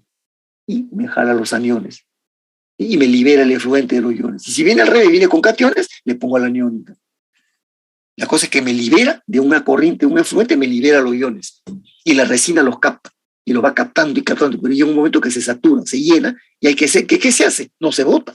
Se pasa un proceso de regeneración, se la limpia de nuevo, y de nuevo está activa la resina. Unos productos que ya tienen algunas décadas de circulación en el mundo, muy utilizados. ¿Eh? Esta es una de las técnicas para tratamiento de efluentes. ¿Ya? En el laboratorio de operaciones unitarias 2, tengo entendido que ustedes hacen una práctica en LOW 2, ¿no? Sobre resinas de intercambio iónico. Y estas tienen diferentes precios. Las catiónicas son baratas, cuestan 20, 25 dólares el kilo y se usan, tienen bastante uso, ¿no? En cambio, las aniónicas valen como 150 dólares el kilo. Y las neutras están al medio, un precio intermedio. ¿Ven? Un caso típico de polimerización en suspensión con formación de estructura reticular. Bien, ¿preguntas? Ya estamos acabando.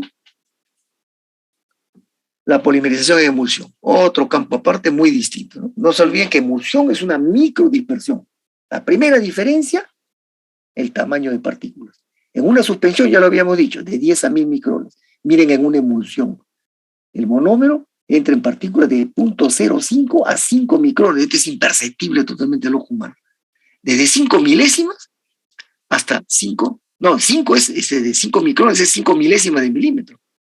Y esto es 5 10 milésimas de milímetro. Imagínense. Son microgotas. Solo en microscopio las pueden ver. Primera diferencia, el tamaño de partículas.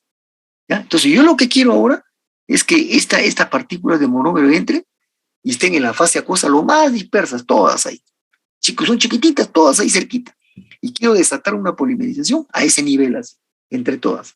Y se va a formar. Ya no me preocupo mucho porque las gotas se acerquen, se puedan pegar un poco, no me importa eso mucho, porque las gotas son chiquititas. ¿Ya? Lo que me interesa es que todas polimericen, si es posible. Entonces, el iniciador ahora ya no tiene que ser soluble en la gotita, en el monómero, porque si no me provocaría el caso anterior, una mini polimerización en masa dentro de la gota. A mí me interesa que el iniciador esté por toda la fase acuosa, más bien. ¿Para qué? Para que contacte a todas las gotitas por todos lados y desate por todos lados la polimerización. ¿Ven?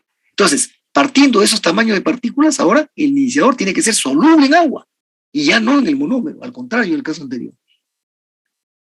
Entonces, esto va a ir produciendo una polimerización masiva y como va a ocurrir así masivamente con todas las microgotas, al final el aspecto general que va a dar en todo el medio de reacción es como que se está formando toda una fase homogénea, pero entre comillas nomás, ¿no? Una fase homogénea, que incluso yo la puedo llevar a un microscopio que no es muy potente y me va a aparecer una fase homogénea, pero si lo llevo a un microscopio potente, que me amplíe 30.000 veces o más, ahí voy a darme cuenta que son micropartículas que están en una fase líquida, pero están tan chiquitas y tan pegaditas unas a otras que parecen como si fuera una fase única. Y las separaciones entre ellas son los espacios del solvente que hay. Pero son pequeños espacios, los intersticios entre gota y gota. Esa forma de producto, esa aparente fase homogénea es lo que se llama técnicamente en la industria un látex. Esta palabra es muy utilizada. Dice el látex, y se refieren a la emulsión polimérica. ¿Ven? Una emulsión de polímero.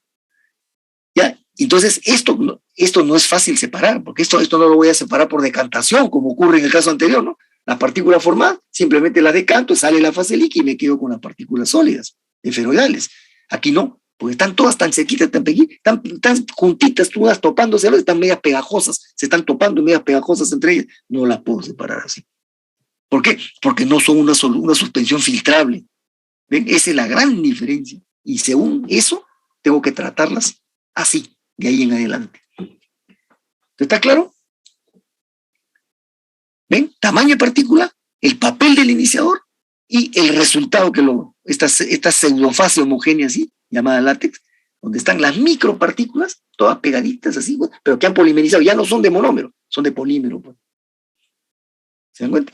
Ahora, esto se logra, este método tiene varios fundamentos, es, digamos, sencillo, pero se reposa sobre un concepto de la química antigua, que es el tema de la emulsión. ¿Cómo logro yo una emulsión? Para una emulsión tengo que generar un medio emulsionado, ¿se dan cuenta? Y eso se logra con aditivos. En el anterior no había nada de medio emulsionado, simplemente había el coloide, que lo único que me hacía era que no se peguen las partículas. Pero aquí no me interesa eso, o sea, yo no, al contrario, no necesito coloide, es contraproducente el coloide. Necesito algo que facilite que las partículas estén cerquitas todas para que se topen con el iniciador. ¿Y eso lo logra quién? Un aditivo que se llama el surfactante, que no es nada menos que el tenso, lo que le llaman también técnicamente el tensoactivo o surfactante. Los dos nombres son correctos. ¿Y qué cosa es el surfactante, un tensoactivo? Es un agente que entra a la fase líquida y disminuye la tensión superficial. La rompe la tensión superficial. Entonces, al romper la tensión superficial, facilita el contacto de las partículas, ¿no? Porque la tensión superficial es la oposición, pues, ¿no? La resistencia a que alguien penetre dentro del líquido. Entonces, disminuyendo la tensión superficial, las partículas se aproximan, se pueden desplazar mejor dentro de la fase líquida. Todo lo contrario al caso anterior. ¿Ven? Entonces, ¿quiénes están acá? El monómero, el iniciador, la fase acuosa y el surfactante, que es el activador de superficie. Le dicen el activador, pero en realidad lo que hace es romper la tensión superficial. Bien, gracias a esa particularidad se logran altos pesos moleculares también. ¿Me cuentan por qué? Porque la polimerización se hace masiva, y no hay control, es fácil que se lleve hasta extremo. ¿Ya? Y como dice aquí el tercer punto, un poco de solubilidad en el agua altera mucho. Acá hay que lograr que esas micropartículas, si bien, miren, no se ha dicho nada de esto, si bien están bien pegaditas, bien cerquitas entre ellas, pero no se están disolviendo en la fase acuosa. No, es más, es mejor que no sean solubles en la fase acuosa. ¿Y quién me garantiza eso? Que el monómero sea preferentemente invisible en el agua. Pero eso se compensa con que el tamaño de las gotitas son tan chiquititos y el iniciador que está repartido por toda parte, eso garantiza que se polimeriza. Pero en el fondo el monómero no es soluble en agua. Por eso dice que si ocurriese un poco de solubilidad, eso afecta notablemente la polimerización. ¿Cómo lo afecta? El peso molecular. No avanza el peso molecular. ¿Se dan cuenta? ¿Por qué? Porque el monómero, al disolverse un poco en agua, y el iniciador, al no ser soluble en agua, entonces el iniciador no puede actuar en el monómero, porque el monómero está disuelto en el agua. No, el iniciador no encuentra el monómero que está en el agua. Entonces eso afecta a la polimerización. ¿Se dan cuenta? Entonces, este producto obtenido, esta fase aparentemente homogénea, el látex, ¿no? Ese es el producto final. Este es otro caso de polimerización, donde yo hago la polimerización acá, miren, parto del monómero, el iniciador, con el agua y el surfactante, polimerizo, estoy haciendo el látex, pero el látex es el producto final. Este es el caso de una pintura, de una laca, ¿no? Todos los recubrimientos fluidos que hemos hablado. Un barniz, todas esas formas que conocemos que se utilizan como recubrimientos. El más conocido, las pinturas. Las pinturas son por definición emulsiones poliméricas y son hechas por la técnica de emulsión. Y por lo tanto he polimerizado y ahí está también la fase final ya. Ya está la transformación hecha. Ahora, ¿puedo mejorar esto? Sí, lo vamos a ver ahora. Hay formas de mejorar eso, tengo una diapositiva más adelante. Pero lo que acá tienen algunas vistas recordando aspectos, esto es de la química, del aspecto de la emulsión. ¿Ven? Aquí he puesto varias vistas, unas más claras que otras, por ejemplo, esta, miren, ¿vean? Pero a mí me gustan esta de acá, me gusta mucho. ¿Ya? Porque aquí vemos, miren, el monómero. Estas son las partículas chiquititas del monómero, ¿ven? Están repartidas por toda la fase acuosa. El iniciador, ¿ya? El catalizador está ahí, bueno, con unos puntitos, está repartido por toda la fase acuosa, porque preferentemente es soluble en agua y no en el monómero. ¿Ven? Entonces está repartido y las microgotitas por todo lado. Entonces el iniciador las contacta por todo lado a las gotitas y van formando. ¿Pero qué hace? El surfactante entra, el activador de superficie entra acá y emulsiona el medio, ¿no? Y sobre todo alrededor de las partículas de acá. Y sirve de puente, ¿no? Como que se posiciona. Esta es la formación de la emulsión. Entonces estos puentecitos de acá, que son un extremo del surfactante, captan fácilmente a las moléculas del monómero y la va jalando y la va jalando y la va jalando, o sea, y va creciendo y va formándose esta aparente fase homogénea. ¿Ven? Aparente. Pero en realidad las gotitas están polimerizando, están cerquitas, pero hay pequeñas separaciones de fase acá. Esto es aparentemente una gota más grande, pero no es así. Y esta misma gotita acá la podemos ver acá ampliada. ¿Ven? Ahí está. ¿Se dan cuenta? Entonces, estas han ido polimerizando y han ido creciendo un poquito y están aquí todas chiquititas, pegaditas, y acá la vemos bien extendida, en una ampliación microscópica, pero muy grande. Y entonces están bien pegaditas, con pequeñas separaciones. Y esto pueden estar así pero aglutinadas, casi topándose unas con otras. ¿Se dan cuenta? Entonces, eso es lo que da la apariencia de una fase homogénea. Pero si yo lo veo, es una microseparación de fases. ¿Quiénes son las particulitas? Las partículas poliméricas. ¿Y qué cosas son los espacios claros? Es el solvente, o el agua en este caso. Todo esto se logra gracias a este estado emulsionado, que lo genera ¿quién? El surfactante. ¿Ven? Entonces, esa es la idea para que tenga para reforzar cómo es que ocurre esto, pues. ¿Se dan cuenta? Está bien especial, muy interesante. Yo le diría que entre la polimerización en suspensión y la emulsión se han resuelto muchos problemas de polimerizaciones que no se podían antes. Y con eso se fabrican grandes variedades de polímeros en formas diversas. Y fíjense, usando al agua como solvente. Cuando no me funciona el agua, tengo la solución que me sirve para otra inmensidad de polimerizaciones. Bien, entonces, así, acá hay algunas ideas sobre el surfactante. ¿Ven? El surfactante, por ejemplo, es este, miren, ¿ya? Acá tenemos el caso. La cadena es una cadena no polar, que tiene un extremo polar. Este es el puente que sirve para jalar a los monómeros y en el medio emulsionado de seguir desatando la polimerización. El lauril sulfato de sodio, este es el surfactante. ¿Ya? Entonces, esto es lo que genera, pues, alrededor de una partícula. Y eso jala a las otras, y siguen polimerizando, y se van acercando y se terminan así medias pegaditas, todas así. Y el estado emulsionado termina generando toda la llamada el látex, que es la emulsión polimérica. Bien interesante este proceso basado, miren, en un principio químico, que es el estado emulsionado. Simplemente que la polimerización ha utilizado el principio de una emulsión para desatar una polimerización acá. ¿Qué le ha agregado la polimerización? Estos requisitos que dicen acá, ¿no? Que tiene que haber un iniciador soluble en agua, no en el monómero, ¿no? Que tengo que romper el medio para que esa polimerización en esas condiciones se produzca. Y eso lo logra el surfactante. ¿Está bien? Ahora, tengo el látex, y el látex, ¿qué cosa es entonces? Es una microsuspensión, ¿no? Una microdispersión de partículas de polímero en la fase acuosa. Pero yo puedo hacer procesos de mejoramiento al látex, y ahí viene lo que le llaman la recuperación del látex. ¿Y cómo hago? Trato de sacar, ¿no? Recuperar todas esas partículas, esas micropartículas que están en el látex, separarlas de la fase acuosa. Entonces eso se puede lograr de diferentes formas, y a eso le llaman los procesos de recuperación del látex. Otros le dicen mejoramiento del látex. ¿Ya? ¿Cómo hago? Por ejemplo, por coagulación. Yo caliento el látex, coagula. Entonces las partículas solas sedimentan. Eso le llaman coagulación y las puedo separar. Y acá hay procesos de separación ya de la industria química, ¿no? Por enfriamiento, este es un proceso criogénico. Si yo enfrío, ¿qué va a ocurrir? Voy a producir voy a acercarme al congelamiento del agua. Y eso me permite separar del soluto polímero. Este es un proceso más caro, pero bien eficiente. O puedo hacerlo ya químicamente, adicionando aditivos tipo ácidos o sales, que hacen que casi también como que produzcan, digamos, procesos de coagulación. Como decíamos, entre comillas, una cierta forma de precipitación, ¿sí? Del soluto polímero que se ha formado. O puedo hacer este proceso más sofisticado, un secado por atomización. Esto ustedes todavía no lo conocen, porque esto se ve en transferencia de masa. ¿Ya? Y en Low 2 hacen una práctica de secado por atomización. ¿Ya? Entonces, este es un secado circular en un equipo que se llama secador por atomización, que justamente sirve para obtener partículas esferoidales. O en general, productos en forma de partículas, usando temperatura, un gas caliente, pero que demora, un secado que demora segundos o fracción de segundo, ¿no? Sofisticado. ¿Eh? Y con turbulencia mecánica, es decir, le hago una agitación violenta al látex. Lo agito violentamente y hago que, como que si logro separar a esas micropartículas que están pegadas y sedimentan. De una u otra forma, cualquiera de estas metodologías, ¿qué es lo que logran?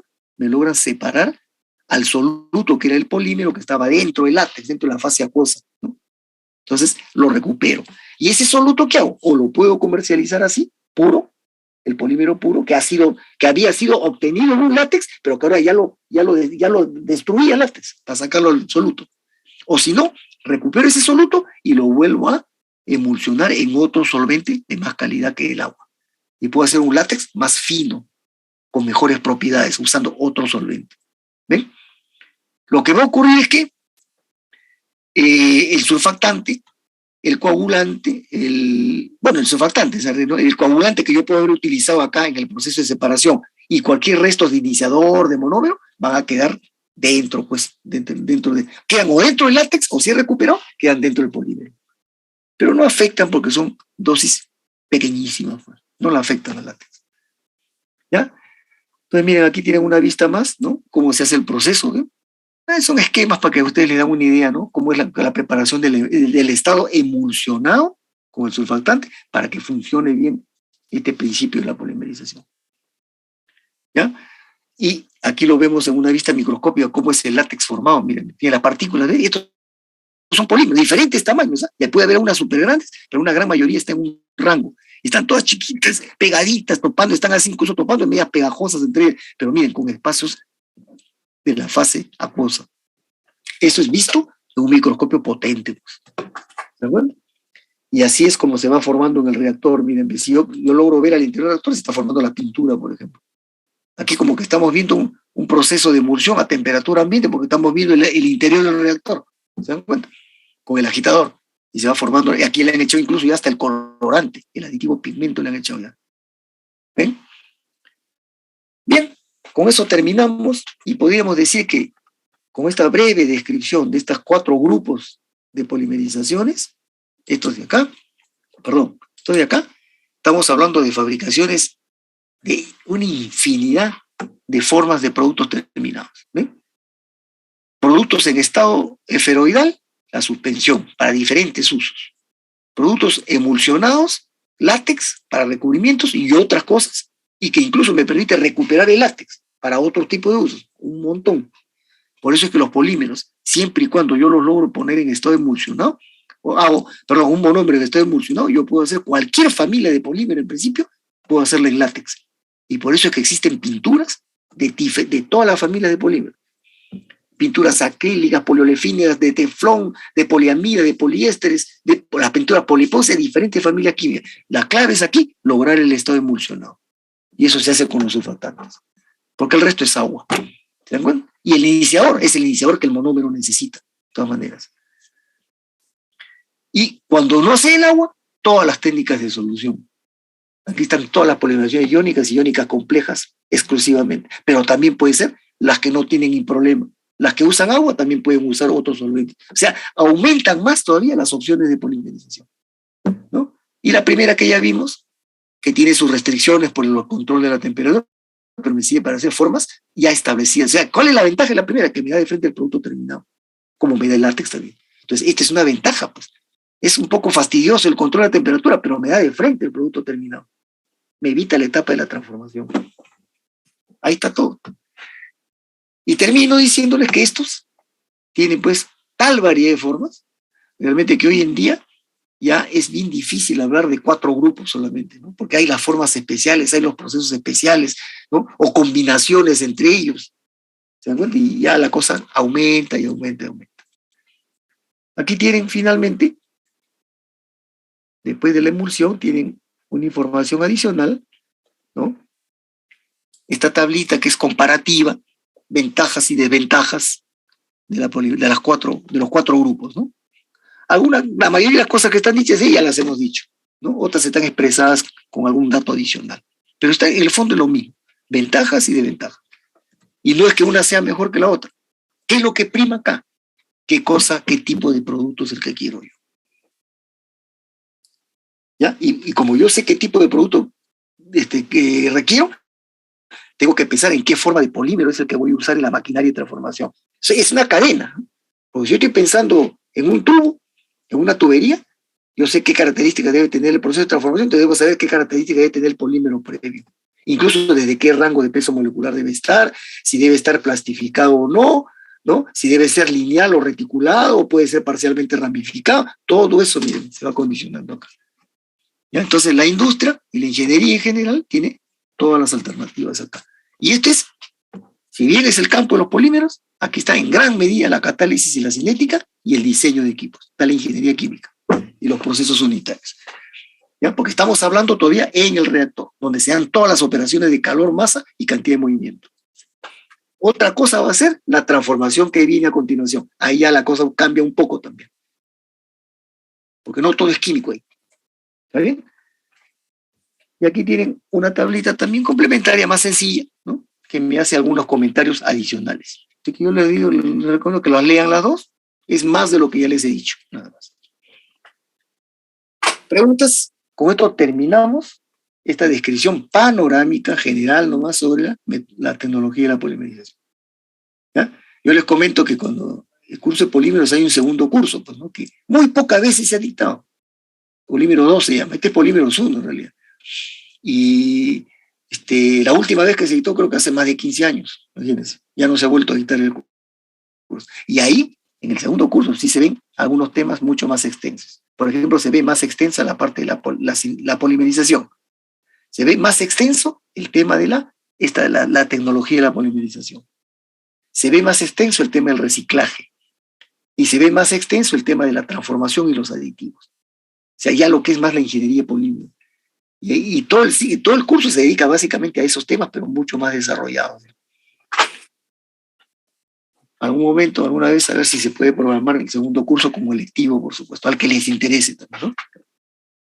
Bien, jóvenes, aquí llegamos, terminamos este capítulo. ¿Preguntas? En un momento les voy a hablar de la práctica, no se preocupen, ¿ya? ¿No hay preguntas? Bueno, ahí tienen el archivo con bastante contenido teórico acá, ¿ya? Analícenlo, porque hay cosas que yo he dicho, he comentado, y, por ejemplo, ¿no? Como les digo esto de acá, ¿no? Cuando presentamos al principio esta tablita de acá, por ejemplo, ¿no? Sobre el mecanismo cinético. ¿Cómo esto me va a definir qué monómero va a seguir tal tecnología para obtener el polímero respectivo? ¿Ven? O en cada metodología, ¿qué otras formas de polímero o qué características tendría el polímero final obtenido? Así como en la suspensión yo tengo cómo separar fácil la partícula esferoidal de la fase acuosa, pero le puedo hacer formas especiales en red o en perlas. Pónganse a pensar qué tipo de productos se pueden fabricar de ahí. O en las emulsiones que son los látex, que me permite usarse como látex o recuperar el soluto de látex para mejorarlo. Entonces, ya se imaginan, las ampliaciones, las utilizaciones aumentan y aumentan. Así. Esto es un mundo aparte, como les digo, esto corresponde a lo que se llama la ingeniería de los polímeros, ¿no? La ingeniería de los polímeros es básicamente reciclaje, polimerización en planta y procesamiento de polímeros con los aditivos. Esa es la ingeniería de polímeros. Bien, jóvenes, en el país, como último comentario, digo, ¿qué se hace de todas estas polimerizaciones? Porque usted siempre me ha escuchado decir que muy poco se polimeriza en el país, ¿ya? Pero vamos a ver por qué, pues, ¿no? De estos 4 grupos, ¿qué se hace? Emulsiones. Esto sí, porque ¿quiénes, por ejemplo, hacen emulsiones? Todas las industrias de pinturas y que hacen barnices, lacas, esas hay bastantes empresas en el país, y hacen la polimerización de emulsión.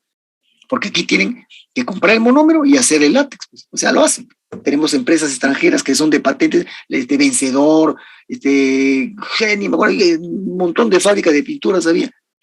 Hay en este momento. Todas esas hacen polimerización de emulsión. ¿Ya? Y en masa, ¿qué hacen? Otros hacen polimerización de masa, las planchas acrílicas y otros polímeros, laminados y estructuras en formas diversas. Hacen polimerización en masa. ¿Por qué? Porque me bota el producto de frente ya. Pero en cambio, suspensiones no se hace mayormente, o soluciones, muy poco, porque iónicas y iónicas complejas no se hacen en el país.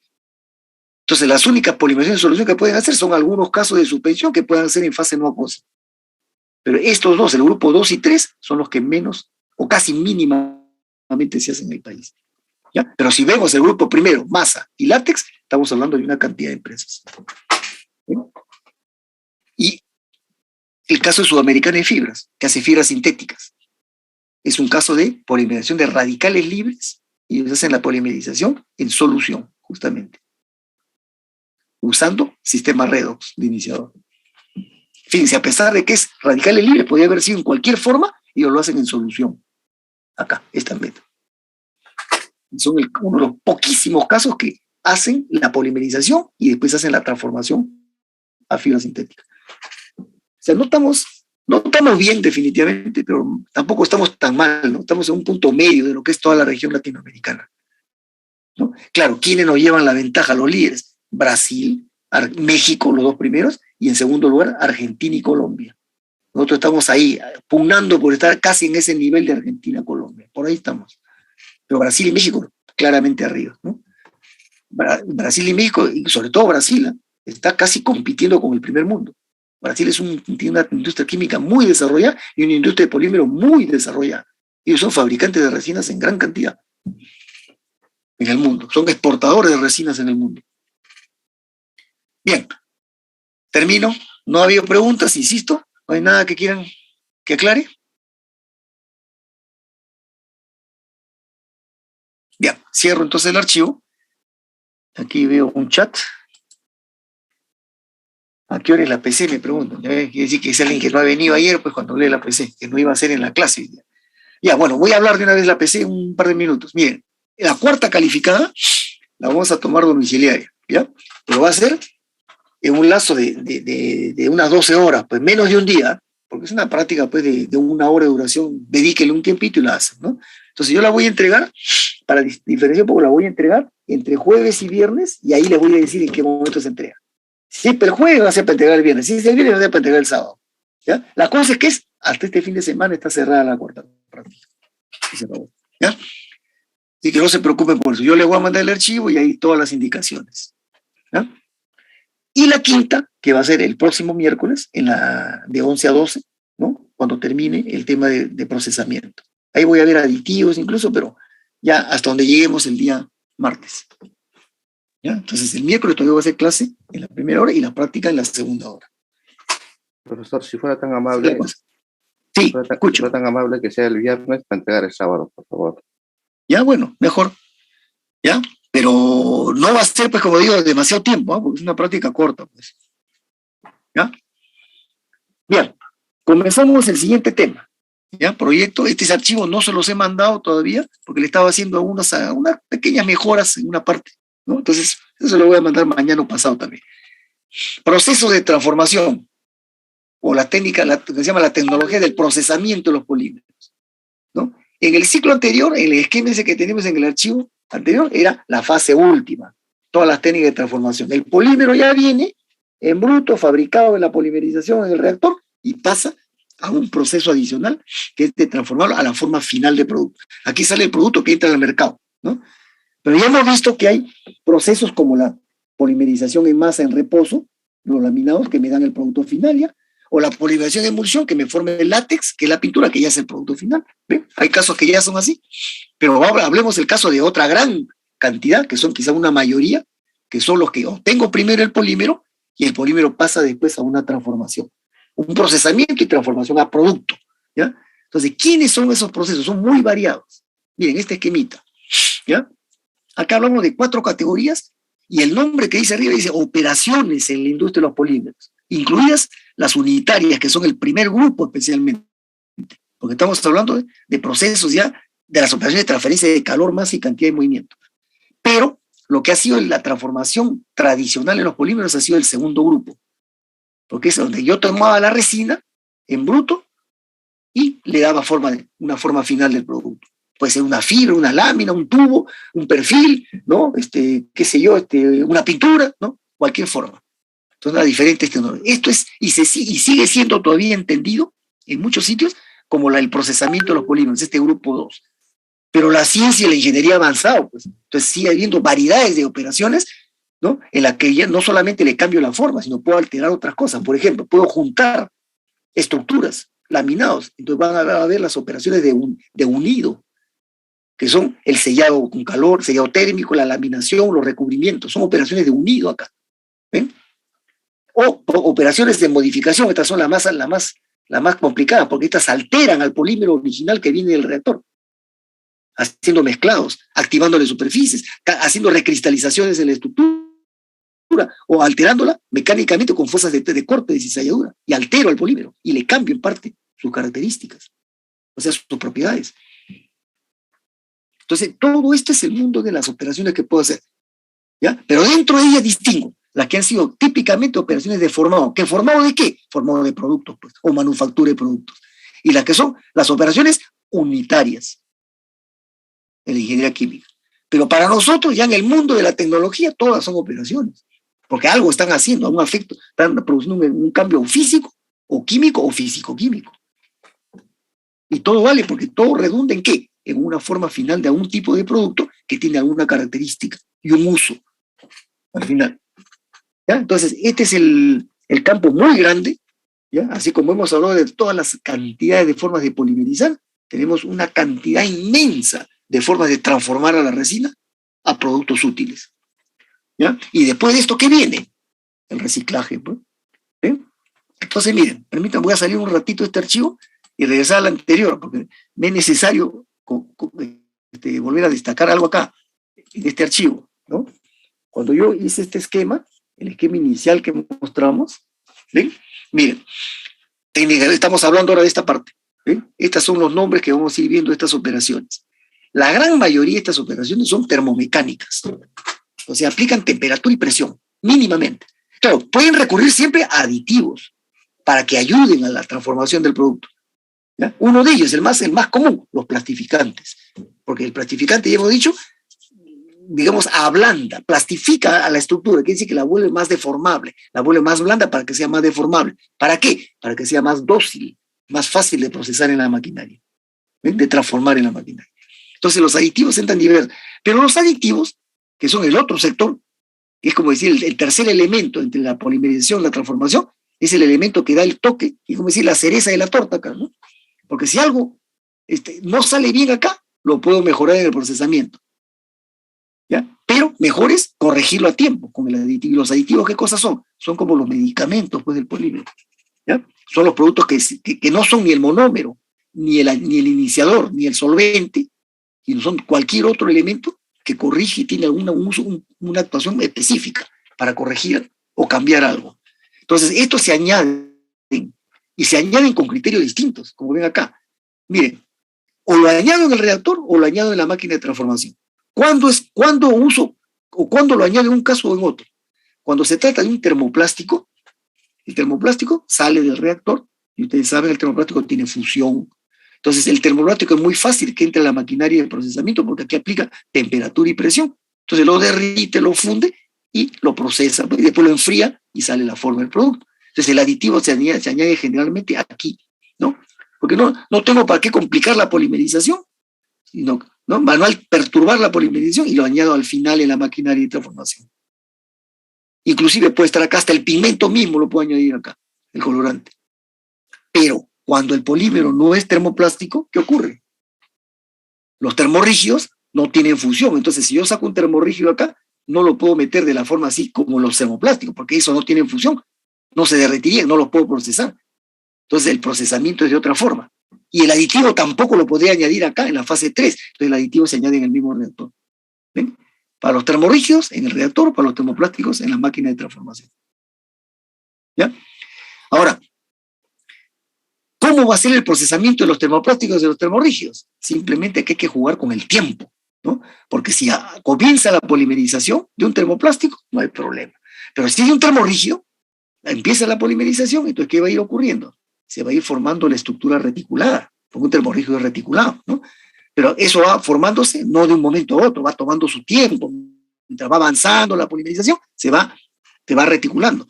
Al comienzo, cuando la reticulación empieza y es leve, todavía el polímero mantiene características de fluidez, todavía se puede deformar, hasta se puede fluidizar en buena parte. A medida que va aumentando la reticulación, ya va perdiendo la fusión, hasta que termina termorrígido y ya no tiene fusión.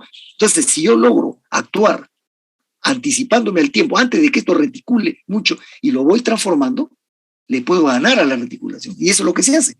Si yo voy a procesar, por ejemplo, voy a hacer un producto que es un termorrígido y voy a hacerlo con un calandrado, una extrusión, lo que fuera, entonces, ¿qué hago?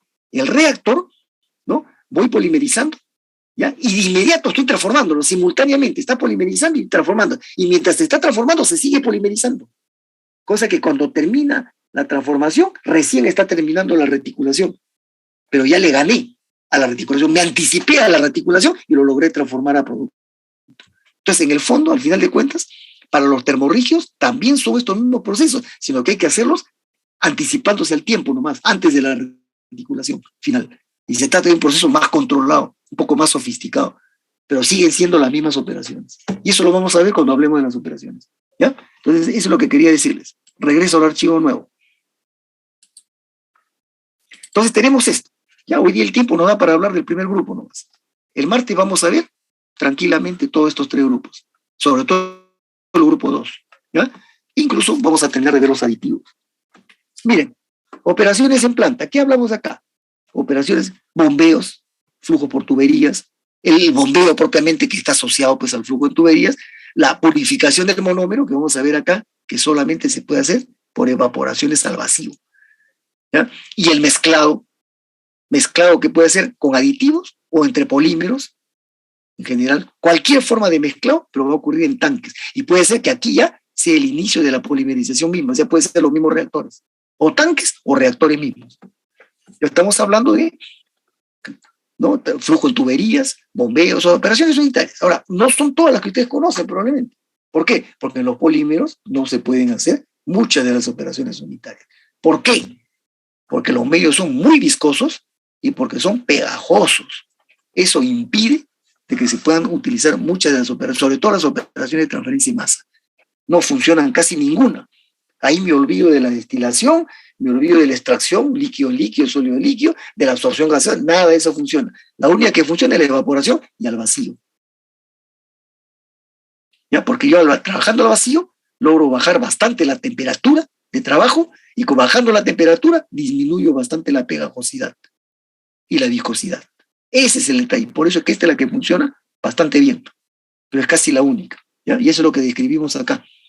¿Ven? Miren, hablando de operaciones, el polímero, imaginen ustedes que piensen de que el polímero viene del reactor, está la resina que ha venido del reactor. Entonces, como en cualquier planta, hay muchas operaciones unitarias que tenemos en la industria, pero no todas funcionan bien. La forma final que yo quiero del polímero y el acabado del polímero va a depender, ¿no?, de qué me exigen, porque los compradores, depende de qué cosas sean. Hay compradores de resinas porque son los que van a transformar. Y estos son los exigentes, porque me dicen, yo tengo una maquinaria de tal forma que requiere a la resina de tales características. Entonces ese es el que le va a poner la condición al que polimerice en el reactor. Y me dice, yo requiero una resina que esté pura, que no tenga trazas de monómero. Entonces hay que hacerle una purificación al polímero. Entonces esto va a ir condicionando de arranque toda esa secuencia que viene más adelante. Y ahí, según eso, vamos a tener las operaciones unitarias, que aquí van a ser básicamente para mejorar las condiciones, o sea, la utilidad del polímero, que es la materia prima. Entonces, aquí las operaciones unitarias, como digo, tienen su diferencia, pues, porque estamos confundidos, no newtonianos comenzando. ¿Ya? Bien. Miren, una vez que termina la polimerización del reactor, el polímero, que es el producto obtenido, normalmente tiene pues trazas de monómeros no reaccionados, incluso puede tener trazas de iniciador que han quedado atrapadas en el monómero. Y entonces estos preferentemente deberían ser eliminados. ¿Cómo lo hago? Si estamos diciendo que no funciona la destilación, la extracción, ¿no?, y nada más, pues entonces lo único que funciona son la evaporación al vacío. ¿Por qué? Porque en una destilación los polímeros simplemente no tienen punto de ebullición.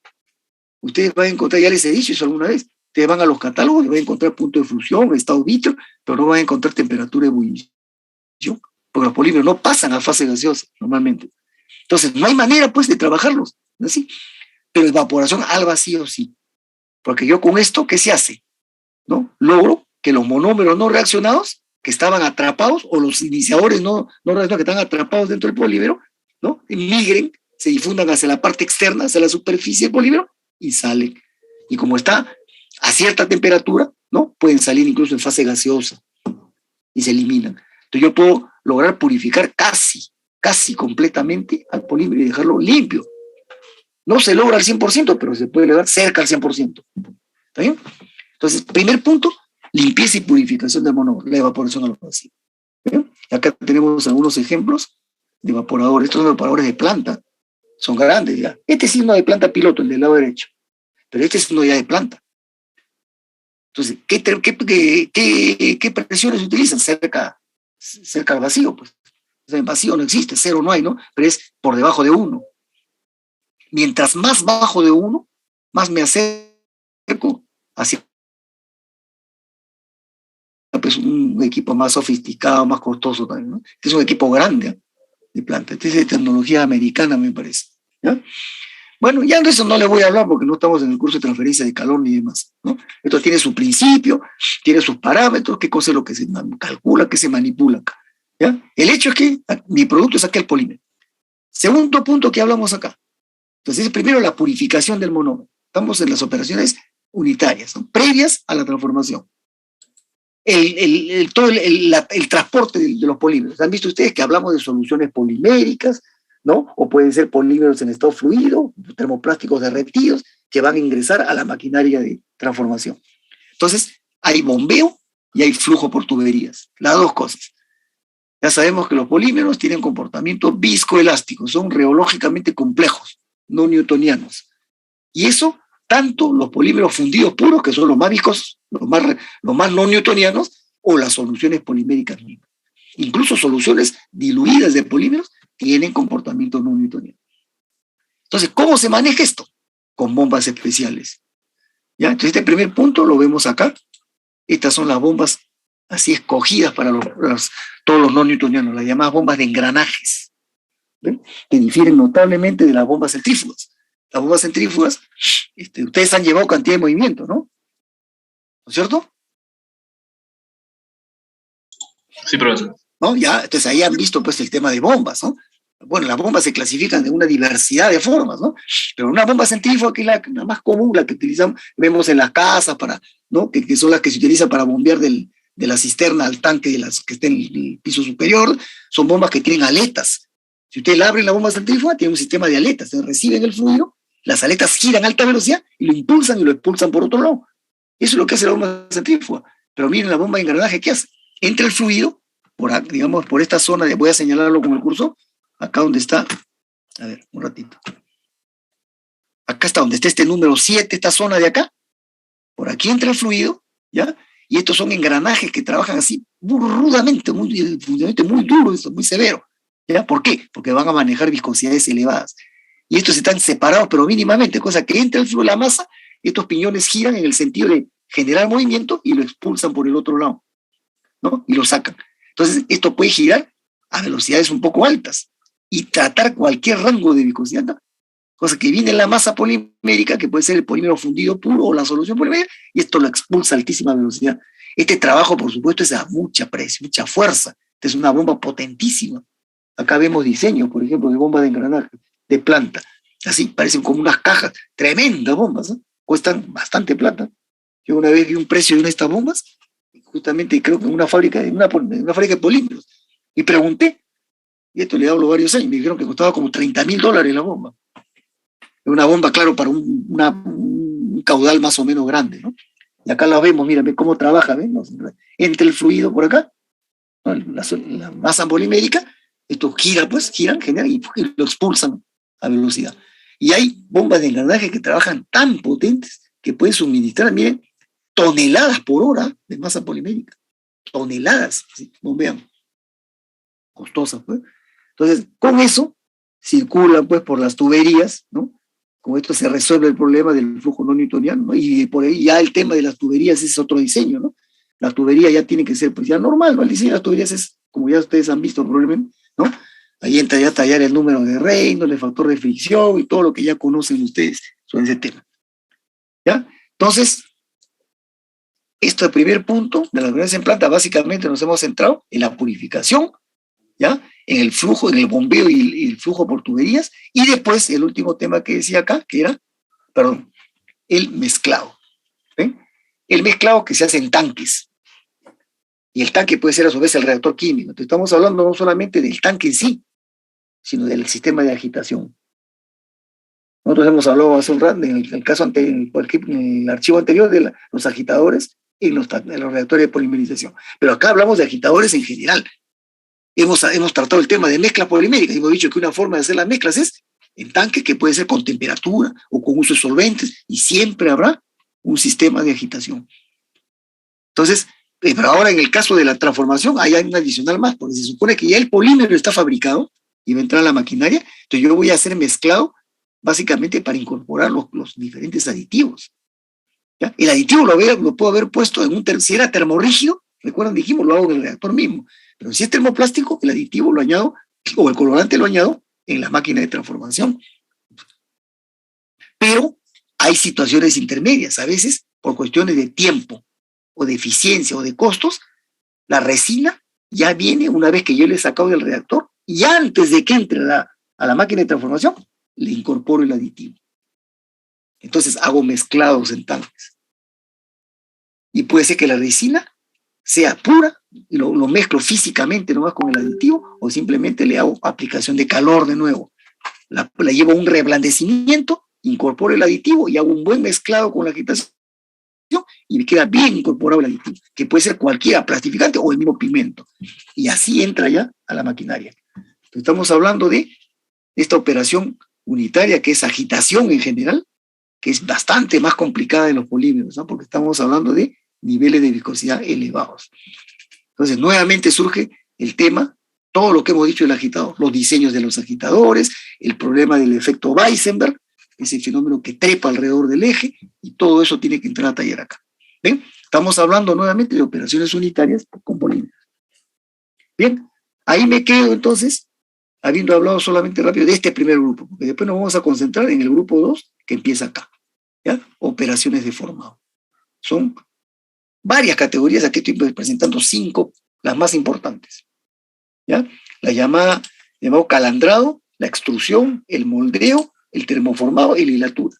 Pero hay combinaciones entre ellas, y cada una de ellas solita tiene una infinidad de modalidades y variantes. De eso se trata, de hacerles una exposición rápida, resumida, de qué es lo importante de cada una de estas. Porque esto sí se hace en el país. Esta es la industria principal de polímeros del país, la de transformación. Y esto es lo que va a encontrar los que terminan trabajando en el campo, esto es lo que van a encontrar con más probabilidad. ¿Ya? Bueno, yo le mando este archivo, como digo, entre hoy y mañana, y la práctica entonces se la mando el viernes para que me la entreguen el día sábado. ¿Está bien? La cuarta práctica. ¿Preguntas?